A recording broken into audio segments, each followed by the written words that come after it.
On day 1, I spawned in as a lava wither. Wow, I'm so little, and I only have 4 hearts. I can still hover in the air a bit though, and yes, I can throw flaming wither skulls. Awesome. They don't seem very powerful though. It looked like I was in a town of some sort. All of a sudden, I was attacked by some villagers. One of them threw shears at me. How rude, but I'm keeping the shears. Hey, I know I threw some wither skulls, but I didn't hit anyone. I wasn't doing anything to you. I hurried and flew away, slowly. I wasn't very fast yet. Man, that was mean, but I can't afford to fight right now. I found a little cave and managed to find a corner that seemed safe. Tomorrow, I'll gather some supplies. And with that, I fell asleep. On day 2, I woke up feeling refreshed. I better get some supplies so I can build a shelter for myself. I actually liked the cave I was living in, so I decided to stay there. I chopped down some trees, and as I hit them, I saw that the trees were catching on fire. Oh, whoops! Smokey the Bear is going to be so mad at me.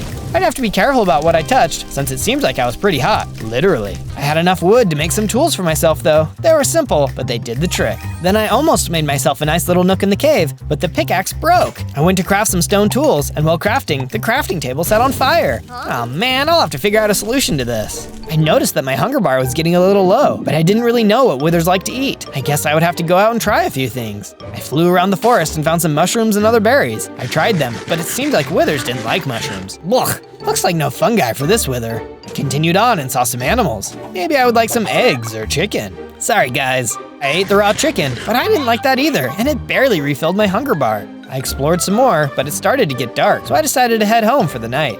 I'll try looking for some other food tomorrow. Maybe a nice salad?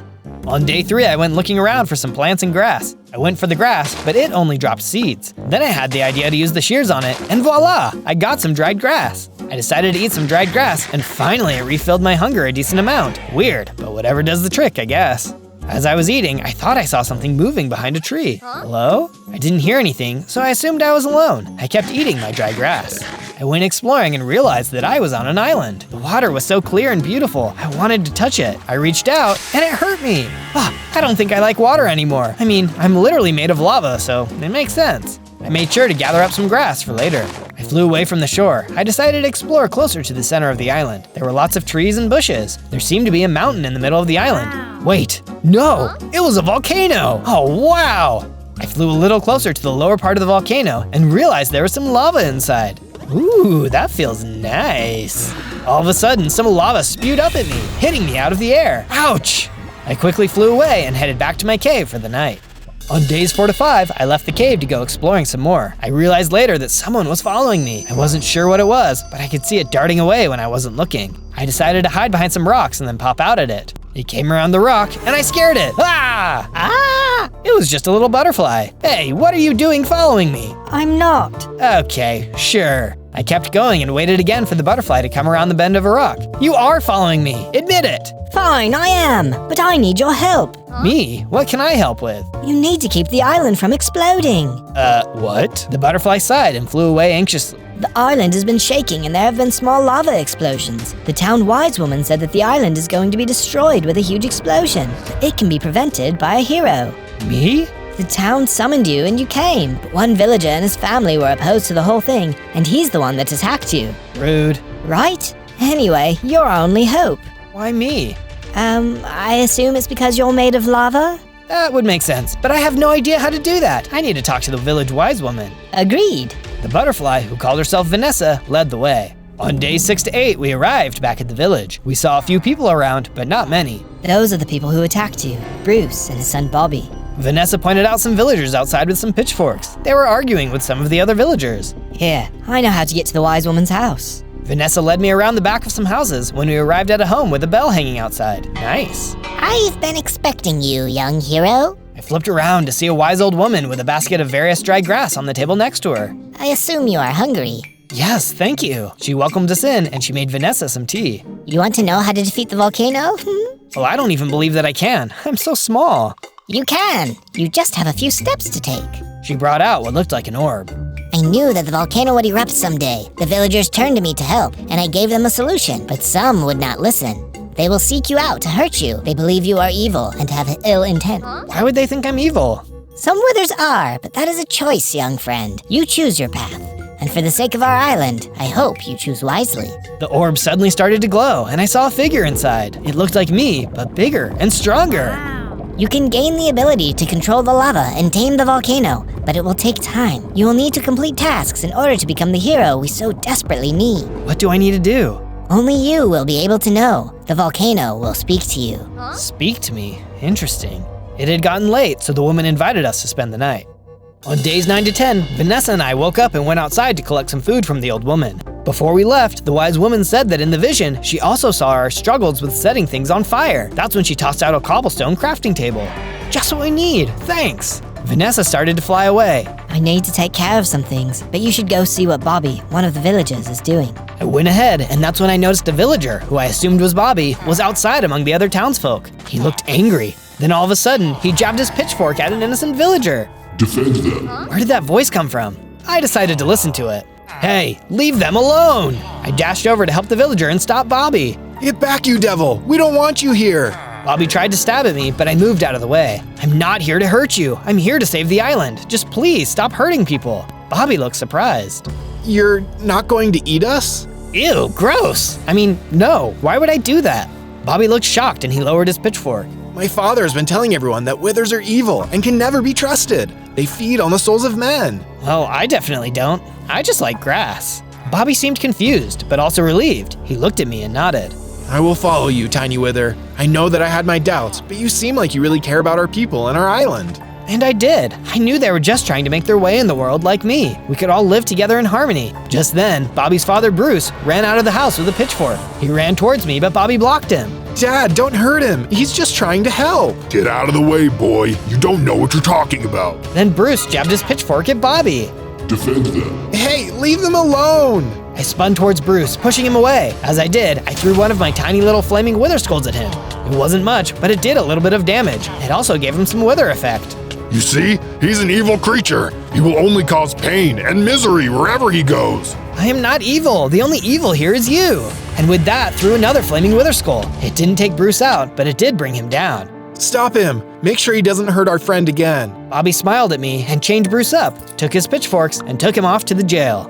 I'll come for you, Wither. You won't succeed in your evil plan. Bobby came back over as Vanessa flew back as well. Thank you, Zozo. Zozo. Thank you, Zozo. You are a welcome friend.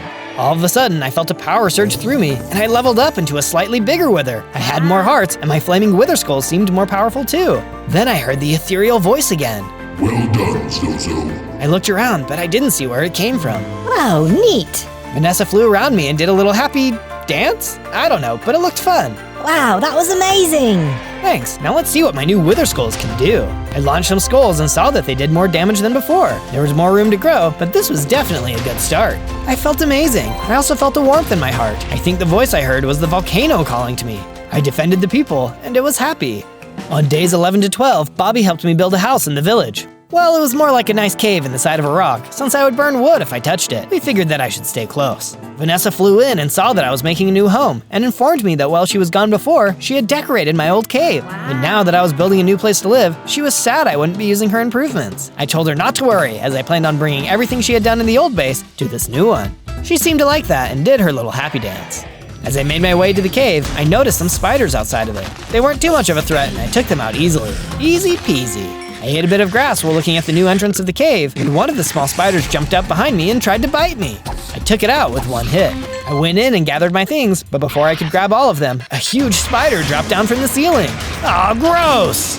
Who you calling gross, you three-headed freak? Hey, that's not very nice. The spider lunged at me and I dodged around him. I was able to use my fireballs, but he kept getting hits in. I didn't think I could defeat him, but I managed to take him down. Phew, that was close. I guess I wasn't as strong as I thought. I still had a long ways to go before confronting the volcano. I gathered the rest of my things and headed back to the village. On days 13 to 15, I made my way back to my new cave. On the way, I noticed a small alcove and decided to mine out some materials. I found some cobblestone, iron, clay, blackstone, diorite, and of course, some flowers. Perfect, I can make these into better tools and armor. I can also use them to upgrade my base. I made my way back to the village with my new materials, excited about what I had found. When I got back, some of the houses were on fire. Vanessa flew up to me. Zozo, the volcano erupted. It was just a small one, but some fireballs fell down from the sky and burned up some houses. I looked around and knew I needed help.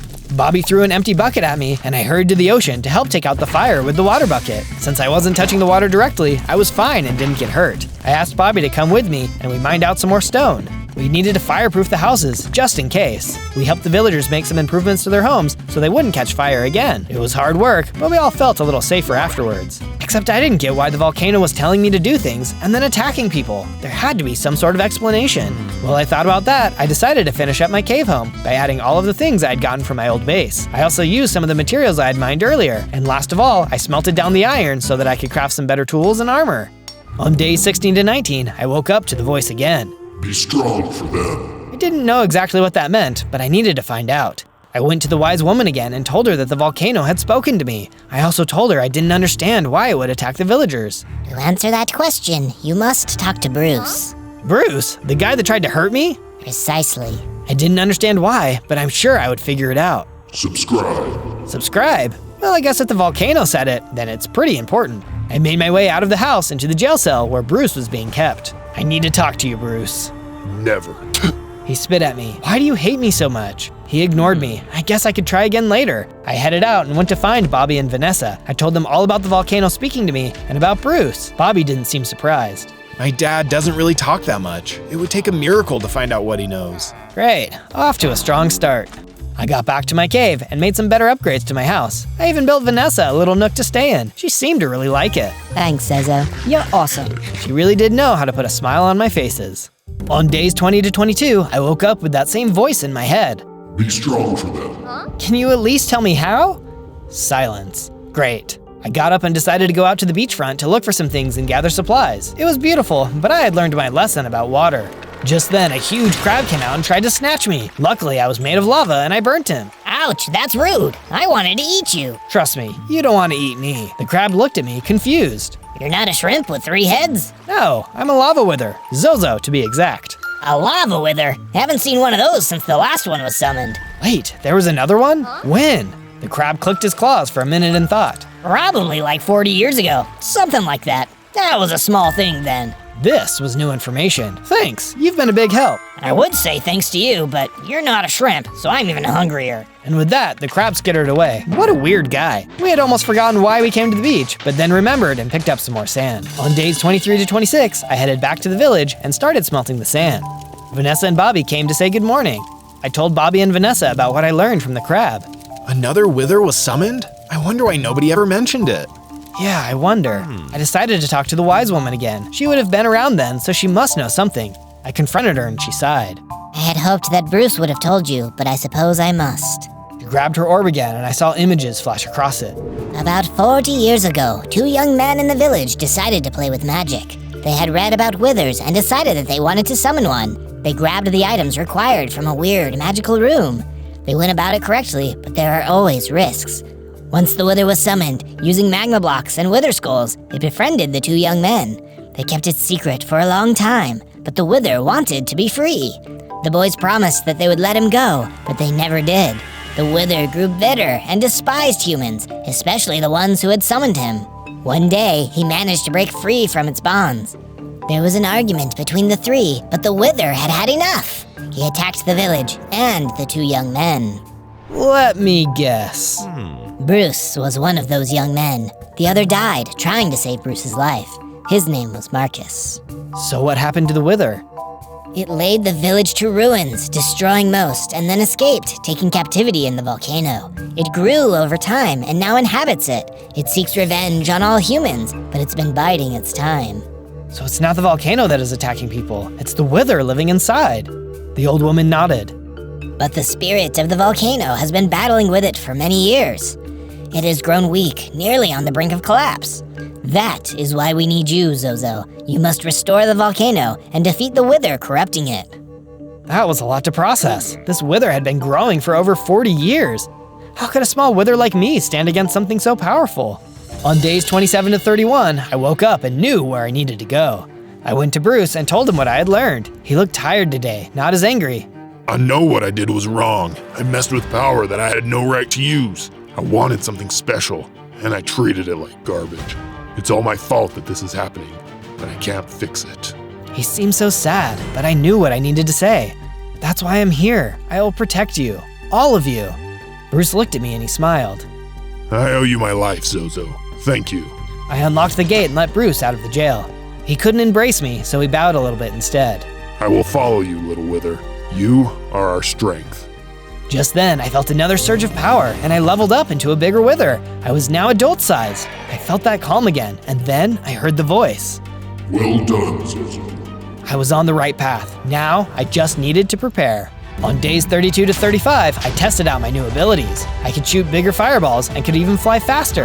Bobby heard the explosion and came to take a look at what was happening. He was impressed. Bobby gave some materials and helped to set up an obstacle course with some targets to train with. We had to keep some water on hand though, so I wouldn't burn up all the trees. Careful, Zozo! I'm trying, I just have no idea what to expect. I'll be fighting another Wither, and I'm not even sure what tricks he has up his sleeve. Just then, I saw Bruce. He came over and decided to help me out too. He showed me how to do the crawling exercise. I was too big for it, so I just flew over the obstacle. Bruce was not impressed. He then showed me how to aim my shots with some target practice. I think I'm getting the hang of it. I had hit the target, but Bruce suddenly drew his bow at me. He started shooting, and I successfully dodged some arrows, but some hit me. When he stopped, he told me he was trying to teach me how to dodge. You could have given me a heads up first, but hey, thanks for your help. No problem, Zozo. Anything for you. Anything? Within reason. Good to know. He smiled and we all headed back to the village for some food. When we got there was a commotion at the center square. What's going on? A small eruption came up out of the ground and swallowed a house.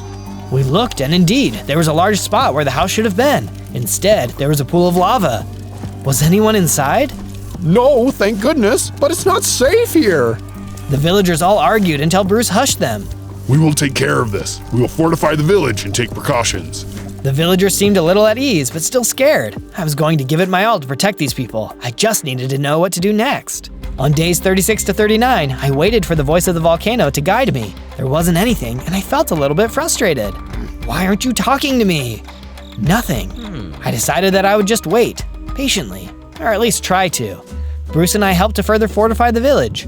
He threw us some materials, and we made some cobblestone walls. As we were doing so, Bruce brought up another idea. Hey, Zozo, we want to build a statue in your honor. Also, as a reminder of hope. Do you have anything in mind? I thought for a minute and then told Bruce what I would like. He smiled.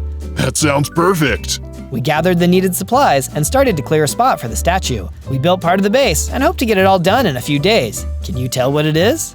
On days 40 to 43, we went out to explore the island. I guess I had some other things I needed to do before the volcano would speak to me again. We went looking around the volcano when something caught my eye. It was a large cave. I went in and saw that there were some diamonds. I quickly mined them all up along with some other materials. With this, I can make some diamond armor. Neat! I noticed some lava running through a part of the tunnel and wondered if that's how the houses were being swallowed up. I tried to create some barriers just in case. It felt so nice and warm, I decided to take a break and enjoy the lava. Just then, I felt something grab me from behind. I managed to squirm around and saw a giant squid was dragging me into the water.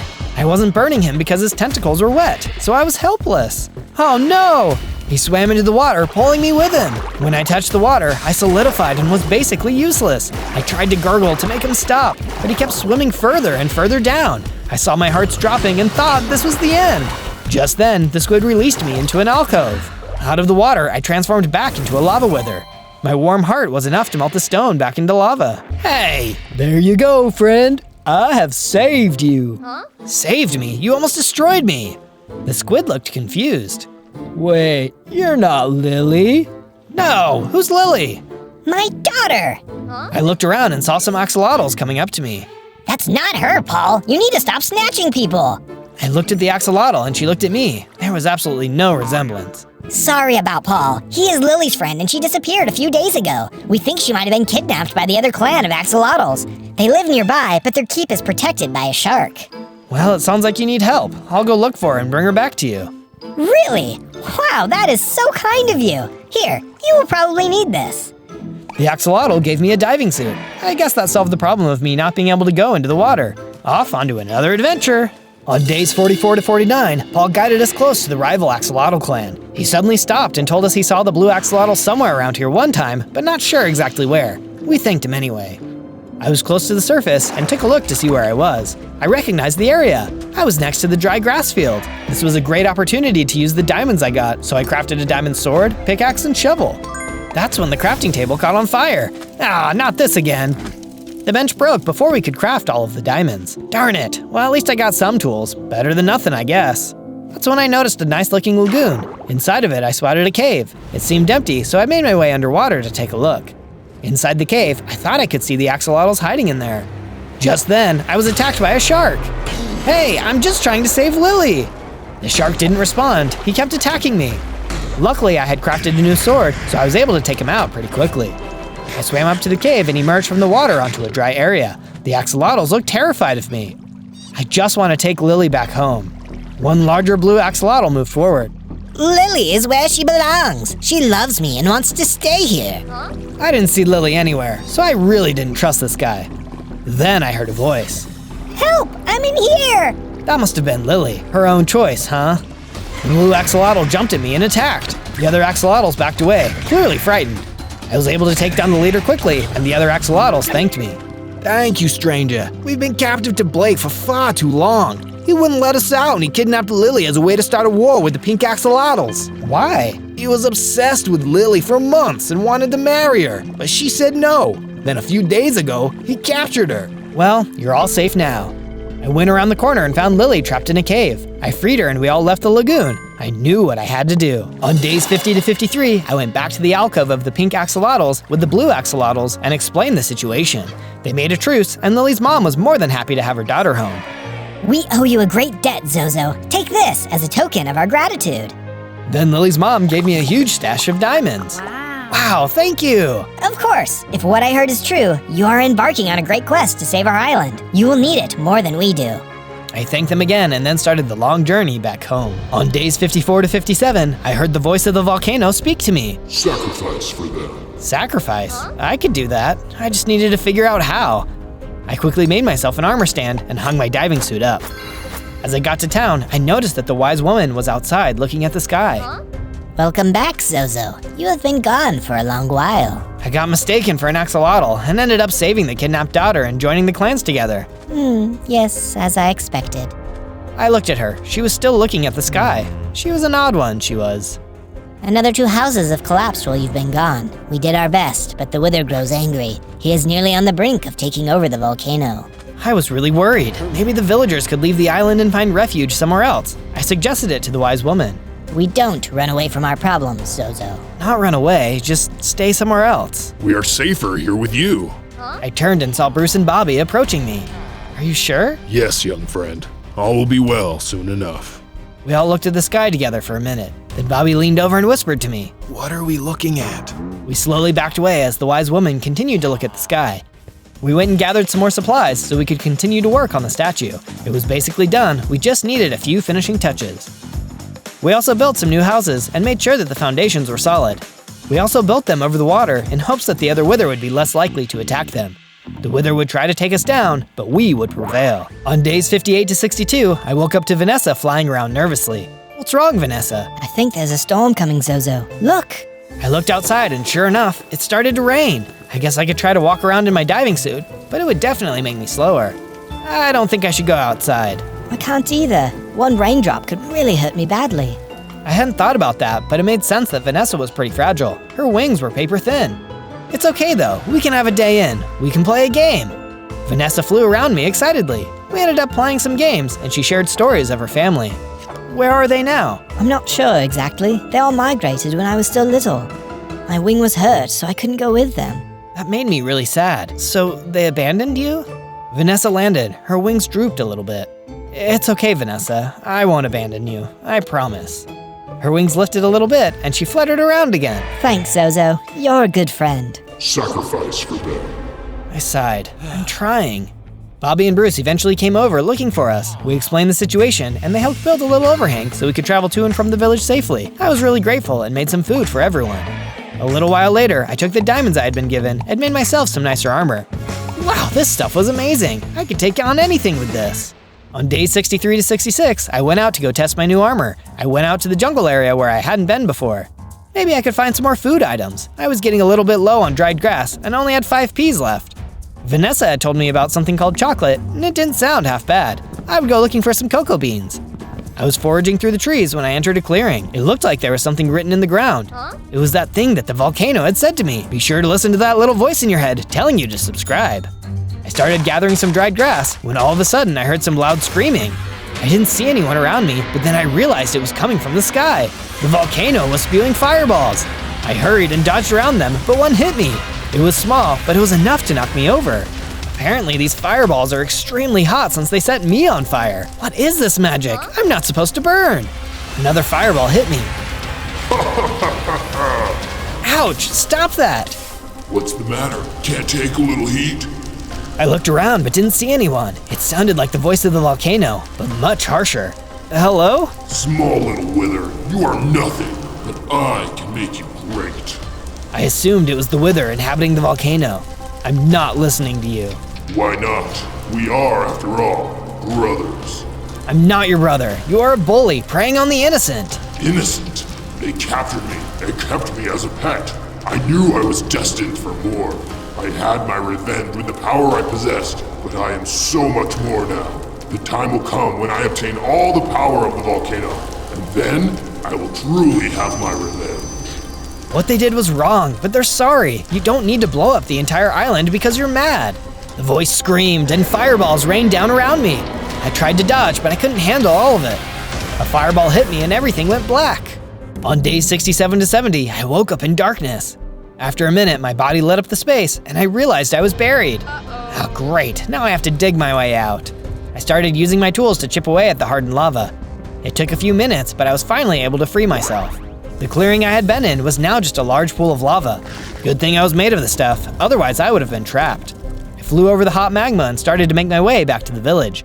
If the Wither had thrown this big of a tantrum here, I'm sure he did some damage to the village. When I arrived, nothing seemed out of the ordinary. I realized the Wither must have used up all his strength trying to hurt me. I was relieved. Just then, I saw Bobby running up to meet me. Zozo, come quick! I followed after him into his house. What's wrong? It's my dad. I can't find him anywhere.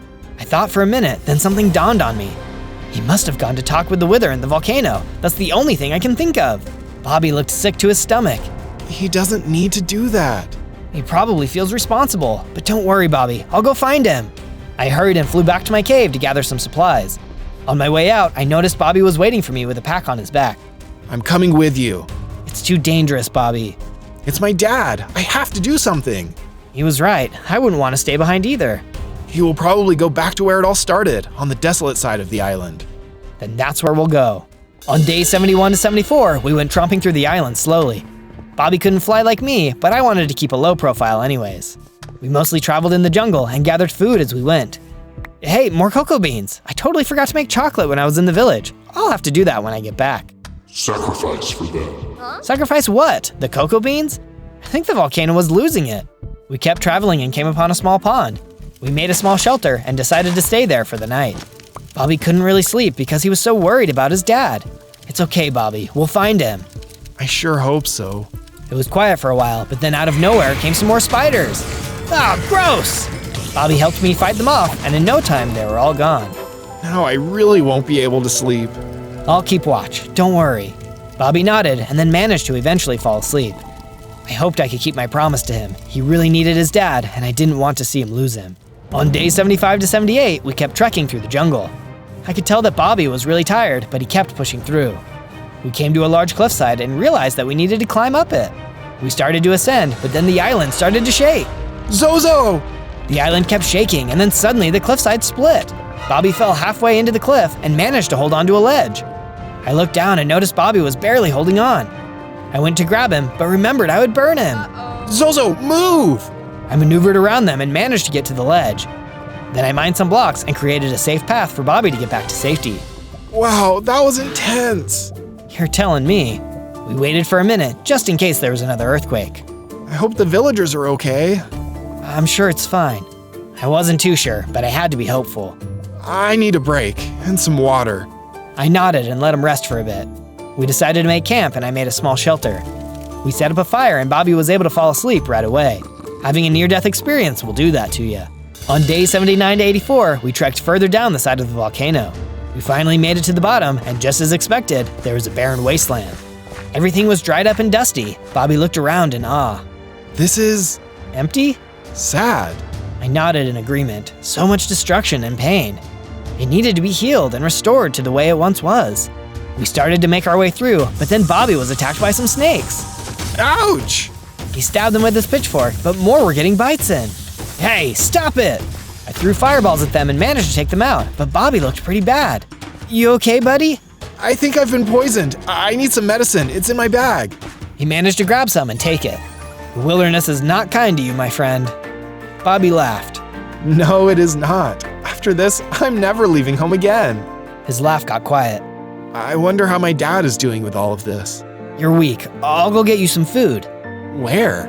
I looked around. Touché. Instead, I located a large dead branch and severed part of it off. I gave it to Bobby to use as a crutch. Thanks. We slowly but surely made our way further into the wasteland. On days 85 to 89, Bobby and I arrived at what looked like the remnants of the village. Some of the stones were still there, but there wasn't much. This must be it. My dad has got to be close by. Bobby threw down his crutch and went scrambling around the ruins. I went looking around but didn't see much. Then I noticed something shining across the land. I flew toward it and saw a metal-looking container buried in the ground. I unearthed it and discovered it was a cage. Bobby came up beside me. Is that? It's where I kept it. We both flipped around to see Bruce emerging from a small hole in the ground. It was partially hidden by a rock, which is why we didn't notice it in the first place. Bruce approached us and touched the side of the cage. It's where I kept Aiden, the other Wither. Bruce seemed really upset and he started to cry. I've made so many mistakes. All of this is my fault. I need to fix what I broke. Not like this, Dad. Don't sacrifice yourself. You only give him what he wants. Bruce didn't say much else, but we followed him into a small cave. We stayed there for a while to rest up while I devised a plan. On days 90 to 94, I woke up to Bobby yelling at Bruce. It's not your responsibility. Yes, it is. Don't try to stop me, Bobby. I'm doing this for you. For all of you. What about Zozo? He promised he would help us, and he will. I can't let someone innocent pay for my mistakes. Not anymore. Sacrifice for them. I knew what I needed to do. Bruce went back to his room in a huff, and I came up to Bobby. I know what I have to do. Just promise that you won't follow me, and make sure your dad stays here. Is this goodbye, Zozo? No, I'll be back. Don't you worry. Bobby nodded and then went up to the opening of his dad's room. We lured Bruce towards the cage, telling him that we found something interesting in there. When Bruce wasn't looking, we pulled him inside the cage and locked the door. He looked stunned. This is for your own good, Bruce. Don't follow me. He sat there and begged me. Please, Zozo. It's okay, Bruce. It's what I'm supposed to do. On days 95 to 97, I continued flying toward the volcano. It spewed lava here and there, but I dodged past it. When I was a good distance away, I stopped and hovered. Aiden, I've come to talk to you. The voice I heard before let out an ugly scream and spewed more lava at me. You dare to call me what that monster named me? I'm here to take his place, Aiden. I know you hate him, but he needs to live. Take me instead. I saw the lava spew out further, almost hitting me. Why would you sacrifice yourself for such measly humans? Because it's the right thing to do. The voice laughed. Oh, this will be fun. I moved closer to the volcano to see if I could spot Aiden. Suddenly, the volcano reached out and snatched me, pulling me into its burning embrace. Everything went black. On day 98, I woke up inside the lava. I heard the voice of the volcano. Well done, Zozo. I felt a powerful surge run through me, and I burst from the ground into the air. I leveled up into a full-sized wither. But then I felt a different kind of power. It was much bigger and stronger than me. I realized I could control the volcano. I focused my energy and forced Aiden to fly out. He was out of the volcano, but the fight wasn't over. He was as big as I was, probably stronger. But what choice did I have? I flew toward him, spewing lava and shooting witherheads. He fired witherheads back at me, but at long last, one of my wither skulls knocked Aiden down. On day 99, I approached Aiden. He looked like a normal wither like me, but he shook with anger. How dare you! That was my home! You have no right to use all that power for evil. This ends here, Aiden. I commanded the lava to burst up and around him and solidify to his body, caging him in. He was stuck, and he knew it. Let me go! I have to make them pay! They're all evil and can't change. They don't deserve to live. You're wrong, Aiden. And with that, I slashed at Aiden and defeated him. Thank you, my friend. You have proven yourself worthy of my power. The volcano spoke to my mind, and I felt a stronger connection with it. I was now its guardian, if I stayed worthy of it. It felt right. On day 100, I freed Bruce and told him the good news. He followed me and Bobby back to the village, where we all lived happily and safely. The people celebrated, and I finally made some chocolate chip cookies. We also finished the last part of the statue, and it looked awesome. Everything was right on the island, finally. On day 1, I spawned in as a baby dragon. Whoa, I'm no ordinary dragon. I'm a warden dragon. I opened my mouth and shot out some dragon breath, then shot off a sonic boom. They were both pretty weak, but still cool. That's when I noticed a nearby ender dragon and warden. Hey, I have the same powers as you guys. You must be my parents. My mom and dad were excited to see me, and everything was happy. But suddenly, a big buff evil Steve came out of nowhere. What's this? A warden and a dragon combined? I already hate dragons, but a dragon combined with a warden is even worse. Run, Zozo. We'll hold him off. I wanted to help, but she was right. I was too weak. As I watched the battle, I saw that Buff Steve was able to destroy my dad. No, how can he be so powerful? Buff Steve then captured my mom. I had to hurry away. You get back over here, or your mom will never be free. Don't worry about me. Run to a portal and destroy it behind you. I listened to my mother like any good boy should, and ran away before Buff Steve could capture me. I ran into a nether portal to escape. On day 2, I came teleporting through a nether portal, landing in the overworld. I turned and shot off my sonic boom, destroying the portal behind me. I don't know how much time that buys me, but I have to get stronger to save my mom. If I was going to save my mom, I had to get the gear to do it. Using my claws, I began gathering up some nearby materials in order to build a base. I don't need anything fancy yet, I just need something that can keep me safe. Speaking of being safe, I was suddenly attacked by a bear. Get back! I have claws too! But trying to win this fight was foolish. I had no choice but to run. Oh boy, it looks like the overworld is just as dangerous as the nether. I kept running until I found myself on a nice, steep mountain. If I hollow this place out, this could make for a perfect base. Excited with the idea, I got right to it, building my base. I have so many ideas of how I can improve it, but we'll start simple for now. Soon, the start of the base was ready. I feel like it's going pretty good so far. Tomorrow will bring me one step closer to saving my mom. On day 3, I kept mining down into the mountain when I popped out on the other side. But as luck would have it, there was something unexpected. Is that an ender dragon nest? It looked like there was an egg inside of it too. Just then, a phantom appeared. He got closer to the egg. He was going to eat it. Oh no you don't, the dragons are my friends! The phantom clearly didn't expect anyone to be here, and I was able to hit him hard. In no time, I managed to take him out. Finally, it feels good not to run away for once. And what's this? The phantom had dropped some phantom skin, which I picked up. With it gone, I was able to get really close to the egg. That's when I saw there was a note nearby. My dear child, if you are reading this, then something has happened to me. I was setting out in search of food for us. It is very likely that a powerful being called Steve may come after us. He collects powerful creatures like us dragons. Take care and stay safe. Oh no, it's not just me. Dragons everywhere are in trouble. It's not enough to just save my mom from Buff Steve. I'm going to have to defeat him. I quickly picked up the egg to take it back to my base. I could keep it safe there.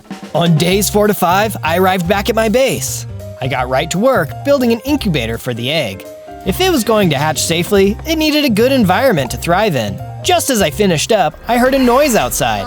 I ran out and saw even more phantoms. Oh man, you guys really want this egg! Well, just try and take it. The phantoms did their best to take me out, but they were no match for me. They would have to try harder than that if they wanted to win. With the 2 phantoms defeated, I picked up the phantom skin they had dropped. Oh, I know just what to make with this! I went over to my crafting table and used the phantom skin to make myself some phantom skin armor. It was about as strong as leather armor, but it would be better than nothing. On days 6 to 8, I was starting to get hungry and decided to go look for food. I was a little nervous about leaving the egg behind, but if I couldn't get food, then no one would be able to protect it. I soon came across a village. Hi there, please, do you have any food to spare? The villagers took one look at me and ran away. I guess they weren't used to meeting friendly dragons, or friendly wardens for that matter. Well, no one is around, so bon appetit. I got right to work attacking the animals around. Sure, it felt bad to hurt other animals, but hey, a dragon's gotta eat. And there's no way I was going to eat a salad. At last, I found you! I looked and saw Buff Steve standing there. This time he had on dragon armor. He was even stronger than before. You, what do you want? Isn't it obvious? You!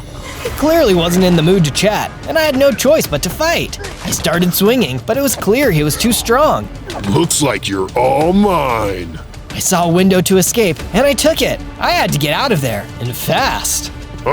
You might have slipped away this time, but mark my words, I'll find you. He was probably right, but today was not that day. On days 9 to 10, I had made it back to my base. That's when I heard a noise coming from the incubator. Oh no, the egg is in trouble! I ran into the room to find the egg was still there, but it was hatching. Suddenly, a small baby ender dragon climbed out. Are you my mom? Who, me? No, I'm Zozo. Oh, so where's my mom? I'm not sure, but she left this note in your nest. It was there when I found you, and then I brought you here to keep you safe. The little dragon read the note. I guess being able to read was a gift us dragons get at birth. I see. I wish I could have just stayed in my egg. It's sad out here.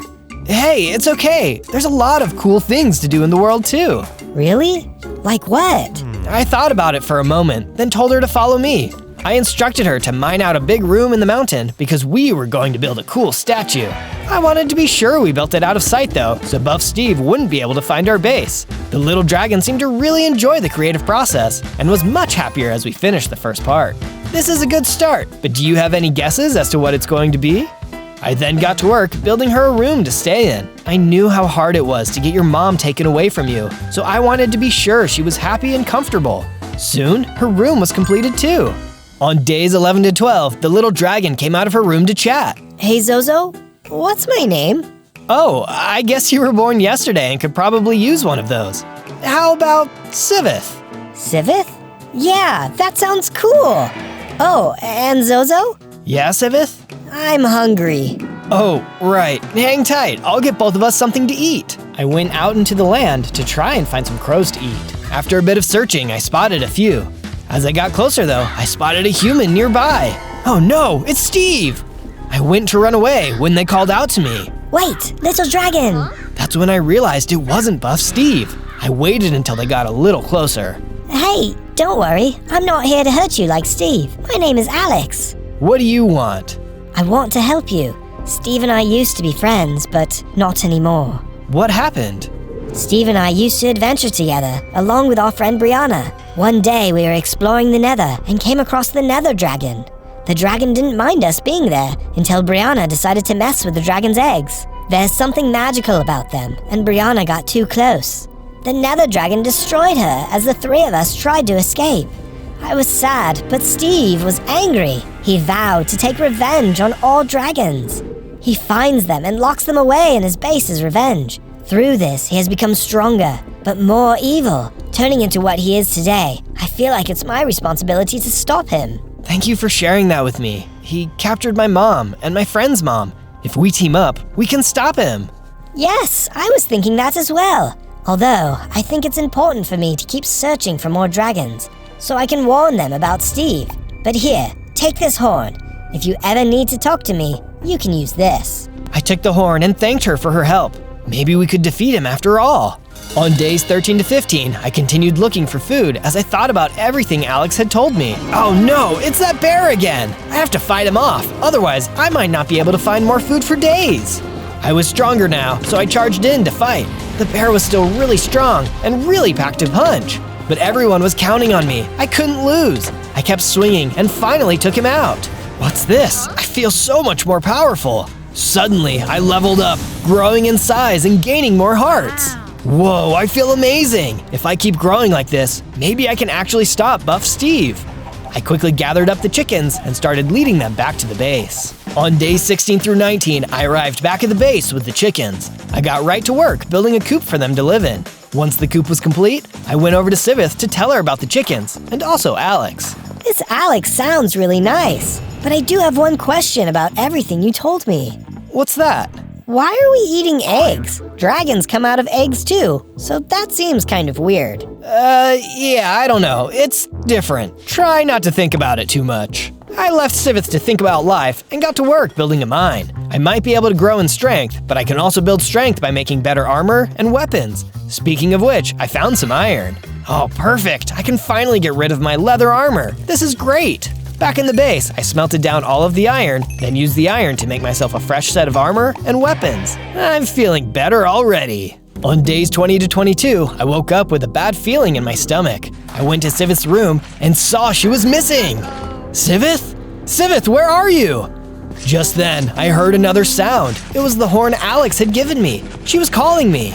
I ran out of the base toward the sound. Maybe Alex knew what had happened to her. Soon, I saw Alex. What's going on? Zozo, I called for you as soon as I could. I caught sight of Steve. He was chasing a baby dragon. That's not your friend, right? I don't know. It might be. She wasn't in her room this morning. Oh no. I'm not strong enough to face Steve yet, but I'll tell you where you need to go. Alex explained where she saw them, and I hurried off. I soon got to the place Alex described and saw Steve was about to capture Sivith. I had to do something. Hold it right there, Steve. I jumped between the two of them. Out of my way. I hate dragons, and this one is no different. Wait, you're that warden dragon I saw earlier. You're the worst kind of dragon of all. Quick, Sivith, run! Steve wasn't paying attention, and Sivith was able to get away. Steve was then so distracted by her escaping that I was able to escape too. Hang on, you're not getting away this time. Steve chased after us, and I tried to knock him back while Sivith got away. He was still too strong, but I was able to get enough hits in to stop him from capturing us. Sivith managed to get away. Soon after, I was able to lose Steve in the trees. Sivith and I met back up, then hurried back to the base. On days 23 to 26, Sivith and I arrived back at the base. I was really worried about what had happened. I'm so sorry, Zozo. Are you mad at me? That depends. What happened? Did Steve find our base? No, I left to go and find more supplies to upgrade our stuff when Steve came out of nowhere and tried to grab me. So you don't need to be mad because he didn't find our base. I would have been worried if he found our base, but I'm mad that you left. You could have been captured and I would have never seen you again. I could tell Sivith felt really bad. Look, it's okay. I'm sorry for being mad. I know you were just trying to help, but right now it's too risky. Promise me you'll stay at the base from now on? Okay, I promise. But Zozo? Yeah? Before Steve popped out, I did see something interesting. I think you should go check it out. Sivith explained where I needed to go, and she was right. It did sound like a good place to go. Nice one, Sivith. I'll go take a look. After a bit, I arrived at the place she described. It was a large temple. I stepped inside and was immediately attacked by a bunch of husks.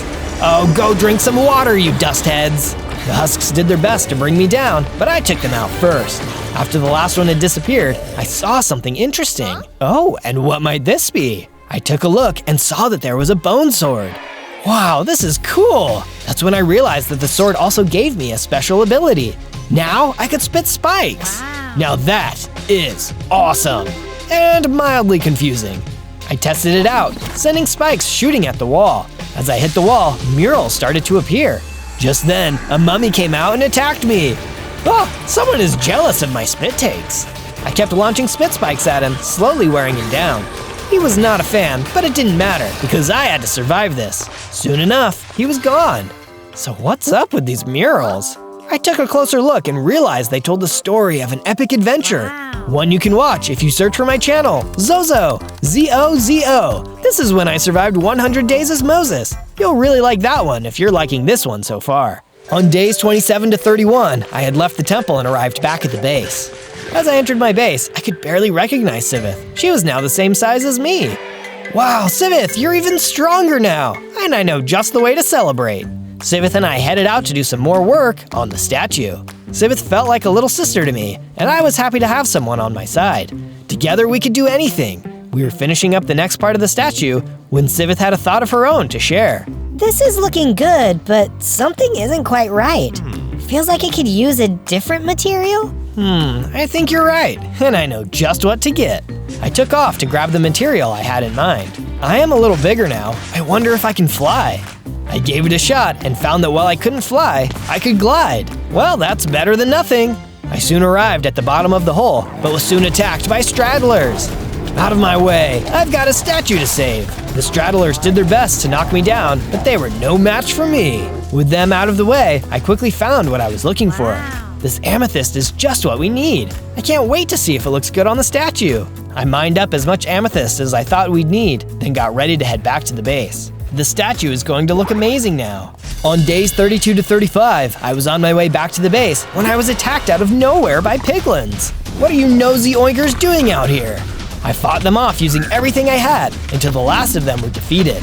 That's when I heard something nearby. Hey, were you hiding from the piglins? It's okay now. The dragon is talking to me. The villager was so scared and tried to get away from me. But just then, another piglin popped out and started chasing after him. Hey, watch out!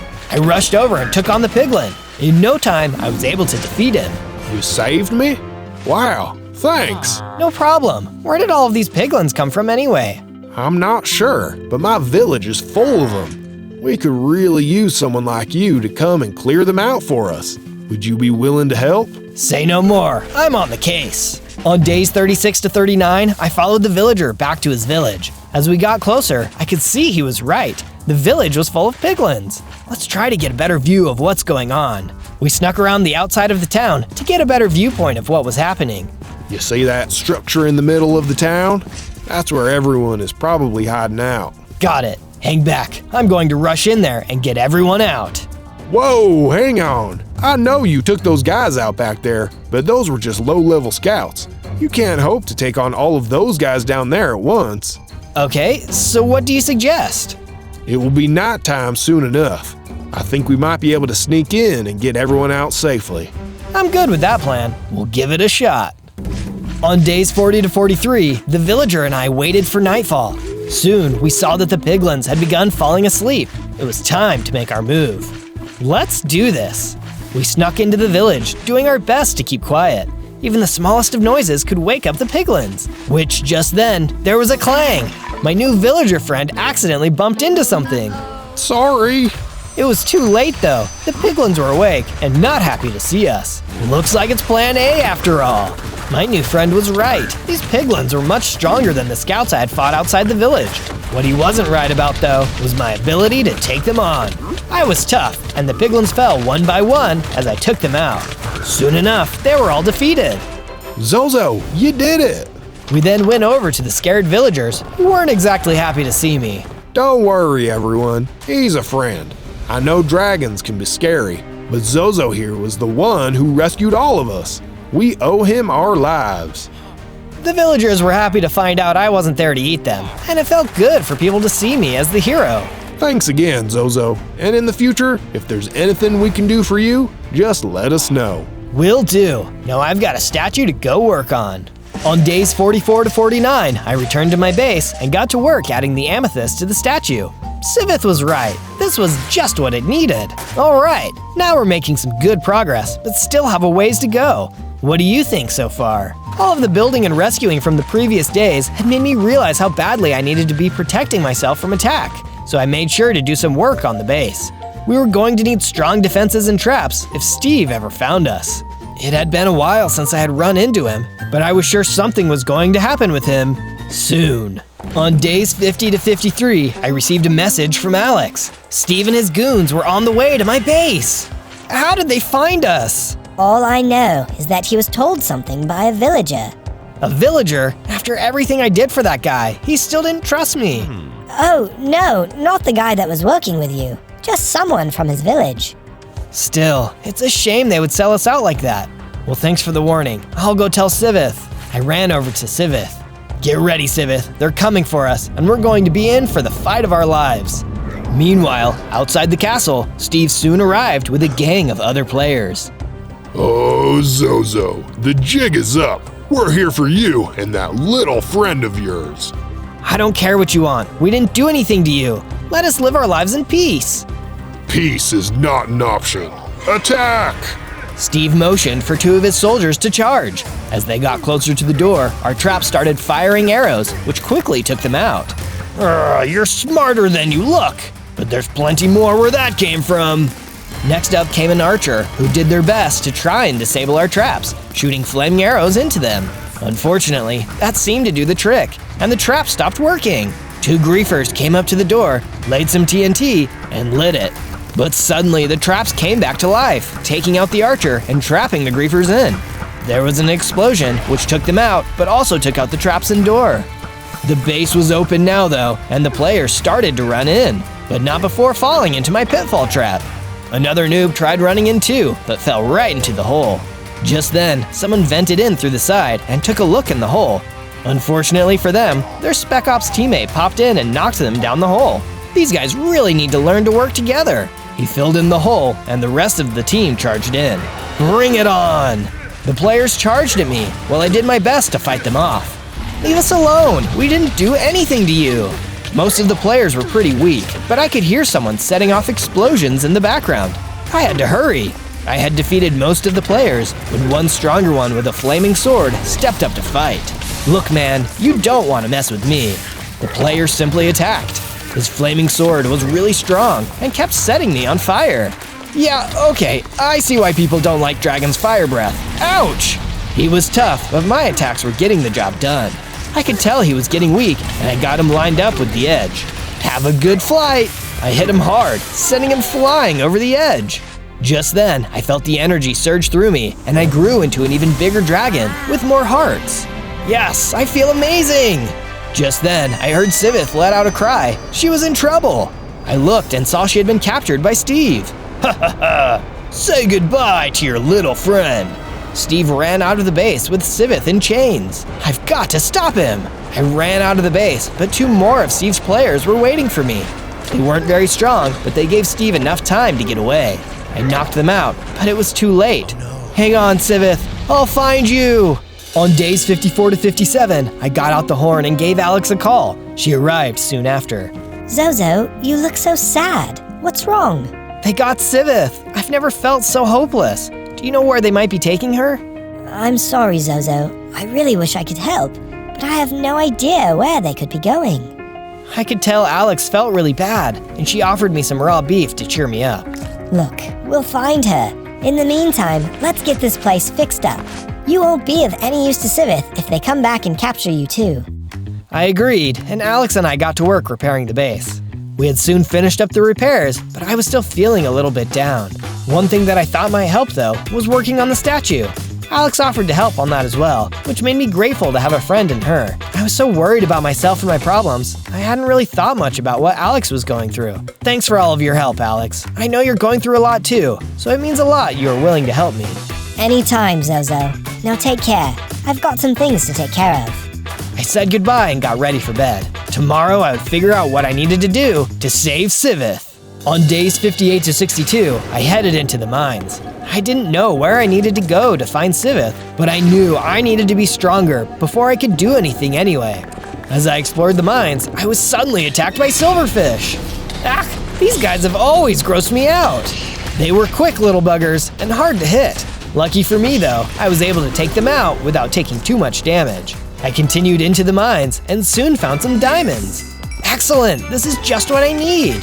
I swung my pickaxe and gathered up lots of diamonds. I was going to have much better gear now.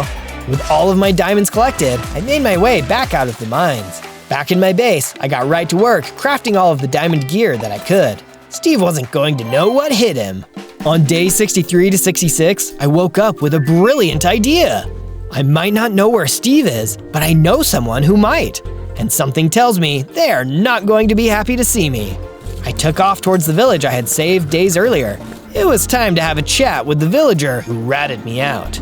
As I arrived in the village, I saw my friend from earlier. I explained the situation to him, as well as who I was looking for. I'm sorry to hear it, but I can't say I'm surprised. Billiam has always been the village rat. I know just where you can find him. We headed off and found Billiam. Whoa, you're, bigger than the last time we saw you. I am. I'm quite a bit stronger too. I can break little villagers like you with no problem. Oh wow, yeah. Well, you're not gonna do that, are you? That's up to you. My home was attacked by Steve and his goons. My friend was taken prisoner. I can't forgive this, but I might be able to look past it if you tell me where I can find her. I'm sorry, but I don't know where they might have taken her. Uh-oh, that's the wrong answer. I took a deep breath and got ready to blast him. Wait, I'm telling the truth. I don't know where they would have taken her, but I can tell you where to find Steve's messenger that I talked to. I thought about it and decided that was probably the best thing I was going to get from this guy. Alright then, looks like today's your lucky day. William spilled everything he knew about where I could find this messenger. After he had told me everything, I headed out. Something tells me Billiam is not going to be very welcome in his village anymore. Sounds like that's in the best interest of everybody. On day 67 to 70, I arrived at the fortress that Billiam had told me about. I charged up to the base and immediately started attacking the guards. Where is your leader? Where is Sivith? The guards weren't interested in my questions and simply did their best to fight me off. But my friend was in danger and nothing was going to stop me. Out of my way, tin heads! As I fought my way through, I soon came across an even bigger guard. This guy was tougher than the first ones, but I wasn't going to let that stop me. He swung at me and did some serious damage. It really hurt, but I swung back and was able to take him out. The bigger they are, the harder they fall. I had made it into the castle, and more of the big guys were trying to take me down. They swung, I dodged, and knocked their blocks off. Hang on, Sivith, I'm coming! On days 71 to 74, I had officially made it into the fortress. It was as if the whole base had been alerted to my presence, as every bad guy in the place was swarming in on me. I don't care how many of you there are, I'm going to make it to the top.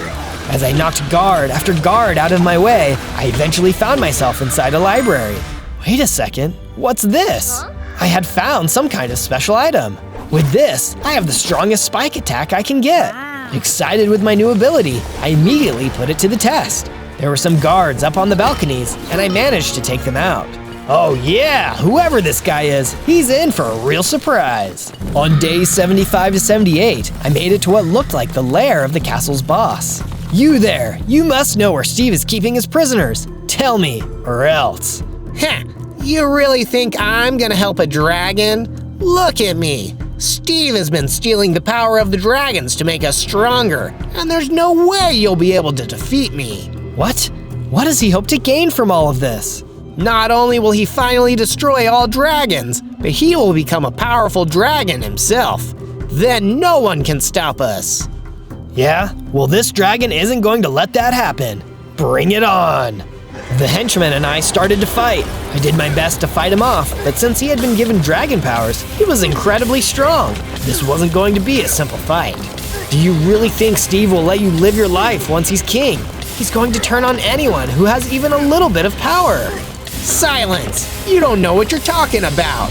But it doesn't matter, because you're going to lose. It looked like there was no talking sense into this guy. The fight was getting intense, but it was time to end it.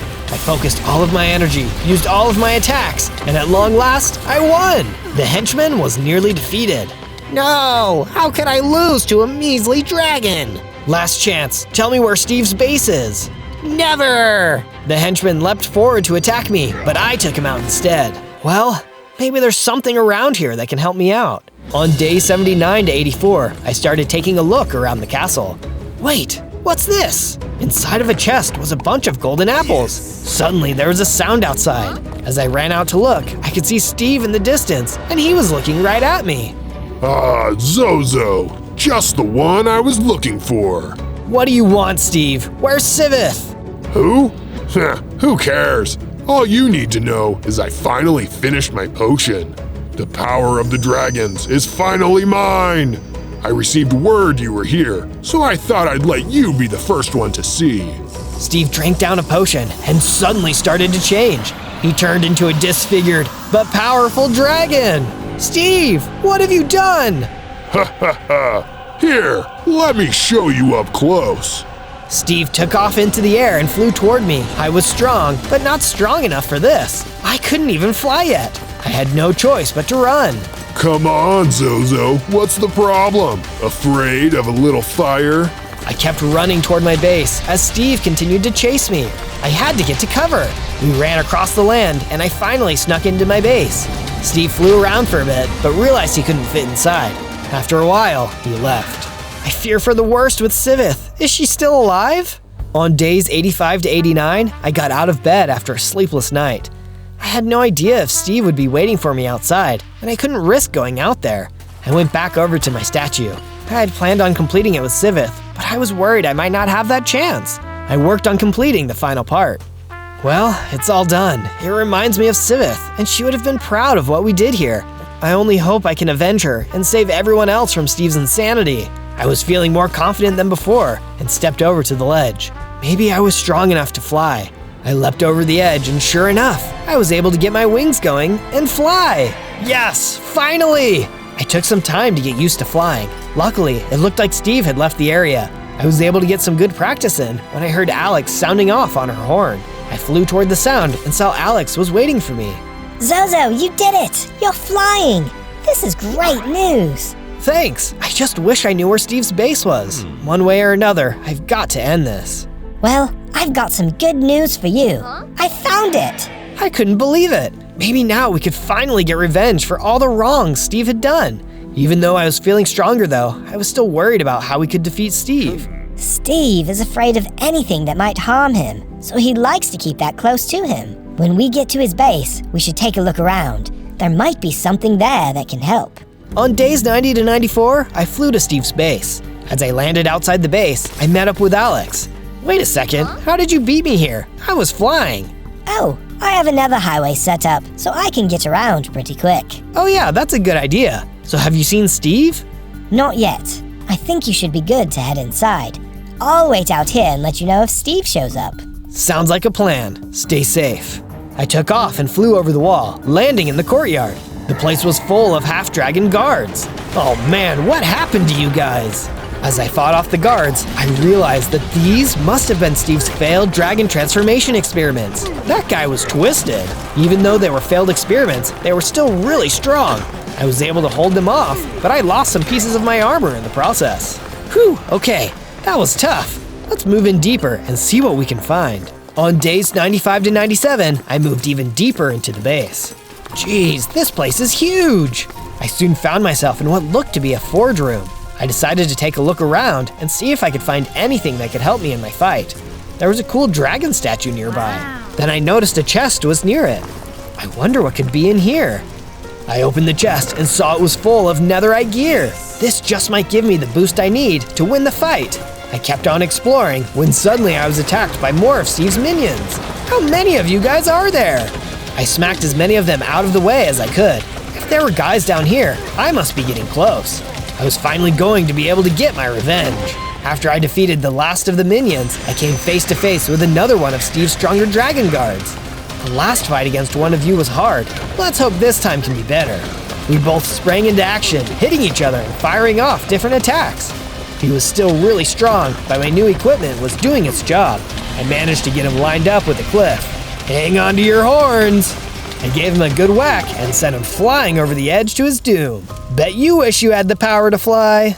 On day 98, I moved even deeper into the base. It was starting to get really cold and wet. How deep underground had I gone? More guards? No problem. At this point, I was getting pretty good at fighting these guards. That's when I realized there was a dragon in a cage nearby. It was Sivith. I defeated the last of the guards, then hurried over to the cages. Hang on, I'll get you out. I used my sonic attack and opened up the cage, freeing my small friend. I was excited to see she was still alive, but had a question to ask her. I was scared to ask, but I had to know the answer. Sivith, I'm so happy you're alive. Have you by any chance seen my mother down here? A sad expression came over Sivith's face. I have, but unfortunately she's gone. We were only both here for a short while, but I believe she saved my life. What do you mean? When Steve came to extract her powers from her, she gave him even more power than she needed to. More power? Why would she do that? That just let him turn into a dragon sooner. It's true, but you have to understand that she was out of time, and Steve would have used my power next. He was going to figure the transformation out, but your mom sacrificed herself to be sure Steve wouldn't need to hurt me too. Wow, I understand. She was always looking out for others. She also told me that she believed in you, and she knew even if Steve was able to harness dragon powers, you would be able to defeat him. She told me to give this to you when you arrived. Sivith tossed something out on the ground. Warden's heart. This was a gift to my mom from my dad. I had always heard that there was a special power inside of it that combined the power of the dragon and the warden. But before I could investigate any further, I heard a noise from Alex's horn. Steve must be here. Come on, Sivith, let's get out of here. On day 99, Sivith and I arrived back outside of the base. Alex was waiting, and we hurried over to her. Watch out! Steve is... Just then, Steve came smashing down into the courtyard in his dragon form. Sorry to break up the party, but you three have been getting on my nerves. It's over, Steve. You might look like a dragon, but you will never truly be one. It's time for you to pay for your crimes. Is that so? Well, come and get me, Warden. Warden? Zozo, use the Warden's heart. I quickly grabbed the Warden's heart and activated it. I felt an amazing amount of energy flow through me, and I leveled up into my strongest, most powerful form. I can feel the full power of the Ender Dragon and the Warden within me. You're going down, Steve. Steve let out a growl as we started to fight. We flew around, launching our dragon's breath at each other. The sound of our battle could be heard for miles. Give it up, Steve. I have the power of the two most powerful beings in the land. You can't hope to defeat me. You're just a freaky mix of two creatures. Hey man, look who's talking. I finally landed a powerful blow, which brought Steve down to his final heart. I soared high and dive bombed him, delivering the final blow. Oh, no! Steve started to explode as his head spun violently. His entire being was glitching out of existence. And stay out of our land. On day 100, Sivith, Alex, and I all made it back to our base. We had lost our families and close friends, but together we would be our own new family. And if anyone else was in trouble, we'd be here to help them out. On day 1, I spawned in as Godzilla. Haha, check me out. I am so tiny. Look, I only have 5 hearts. I was so surprised, I almost didn't notice a scientist sneaking up behind me. I've got you now. The scientist started throwing nets at me, barely missing. Whoa, who is this guy? I've got to get out of here. The scientist continued to chase me, throwing nets. Up ahead, I could see a small hole, so I hurried and jumped inside, landing in a small cave. He's too big to fit, so I should be safe in here. Just then, I heard a rattling sound, and there was a rattlesnake right there. Oh no! I jumped back out of the hole right next to the scientist. There you are, you little lizard. I ran off as he kept throwing his nets. I was running out of places to hide. That's when I had an idea. I hope you don't like getting wet, and I hope I know how to swim. I dove into the ocean and was happy to find that not only could I swim, but I could swim extremely fast. It looked like the scientist wasn't interested in diving in after me either. I'll get you. What a start to the day. Who was that guy? Why would he want me? Maybe he was just trying to capture all the animals. I decided to ask a nearby fish if he knew anything. As I was swimming, I realized I could breathe underwater too. Hey, did you see that guy back there? What's his deal? The fish didn't respond and started attacking me. It was a barracuda. Hey, stop it! I don't want to hurt you, but I will. The barracuda didn't say anything and kept attacking. I guess he didn't know how to talk. Well, let's see what these claws can do. I swiped him with my claws and saw that I packed a punch. It only took a few hits to take him down. I was strong enough to get out of that fight, but he was just a little fish. I don't know if my claws will help me out of something much bigger. I was feeling tired after such an eventful day, so I made my way back to the shore to look for a place to rest. Hopefully I wouldn't run into that scientist again, but just in case, I needed to start getting prepared to fight. On day 2, I woke up and crawled out from under the tree. Today's the day I get set to fight back. If I was going to survive, I needed a safe place to live. I didn't know where that scientist was operating from, so I didn't feel safe building a base on land. I decided my best bet was in the water. Before I can get to building, I need the tools to do it. I immediately got punching some trees so that I could get some wood. With the wood, I made a crafting table and fashioned a pickaxe. Then I mined out some stone and used the stone to make a set of stone tools: a pickaxe, axe, shovel, and sword. With my new tools, I started gathering the materials I would need. Building a base out in the water was going to be an interesting challenge, but I think the final build is going to look really cool. While I was gathering some supplies in the forest, I saw a boar off in the distance. I don't think that barracuda could talk, but maybe this boar could help me out. I made my way over to him. Hey buddy, have you seen a scientist roaming around? The boar took one look at me and charged. Oh come on, I was just trying to figure out what's going on. This guy was hitting pretty hard, and I took quite a bit of damage. It's a good thing I had made myself a sword. I'm sorry for bothering you, but now you're just being rude. I used my sword and took him down. Alright, looks like I'm the only talking animal out here. Let's get back to work. I managed to gather a bunch of other materials and even came across an old boat. There were a lot of materials to grab, so I got as much as I could so my vision could come to life. I headed into the water and found a good spot to build my base on the seafloor. Using the materials I had gathered, I built a platform and started putting everything I would need together. It was going to be hard for the scientists to find me down here. I was able to make some really good progress, but I'd need to go find some more materials tomorrow. On day 3, I needed to get some more supplies, so I headed over to a nearby mountain. I made my way up to the the top of the mountain and saw some watermelon. I went ahead and harvested them when suddenly I heard a strange noise. Huh? Where did that come from? I'm not letting someone sneak up on me again. I looked from side to side but didn't see anything. Maybe it was just the wind? What's that? I looked around just in time to see a giant bird swoop down and pick me up. Hey, let me go! What's the big idea? She didn't seem like she was trying to hurt me, but where could she be taking me? After a moment, I could see something huge in the distance. It was a giant nest. Uh-oh, I must be food for her babies. Moments later, the bird dropped me into the nest, and luckily the babies hadn't hatched yet, but I could hear something moving inside of the eggs. I had to get out of here. Hey, you! Who was that? I turned and saw a little squirrel standing there. Hey, you could talk. I was starting to think I was the only animal here that could. Yeah, I can talk, but you hear that? These eggs are starting to crack, and we gotta get out of here. You're a squirrel. Can't you just climb out of here? The nest is made of mud. I can't get a good grip. If you can dig us out with your claws, though, I have a good way to get us to the ground. The eggs started making even more cracking sounds. We had to hurry. I started swinging my claws and managed to break through the walls of the nest. Oh man, that is a long way down. I hope you know what you're doing. The squirrel tossed me an umbrella. Suddenly, there was a big crack, and we heard some baby birds starting to tweet. Jump!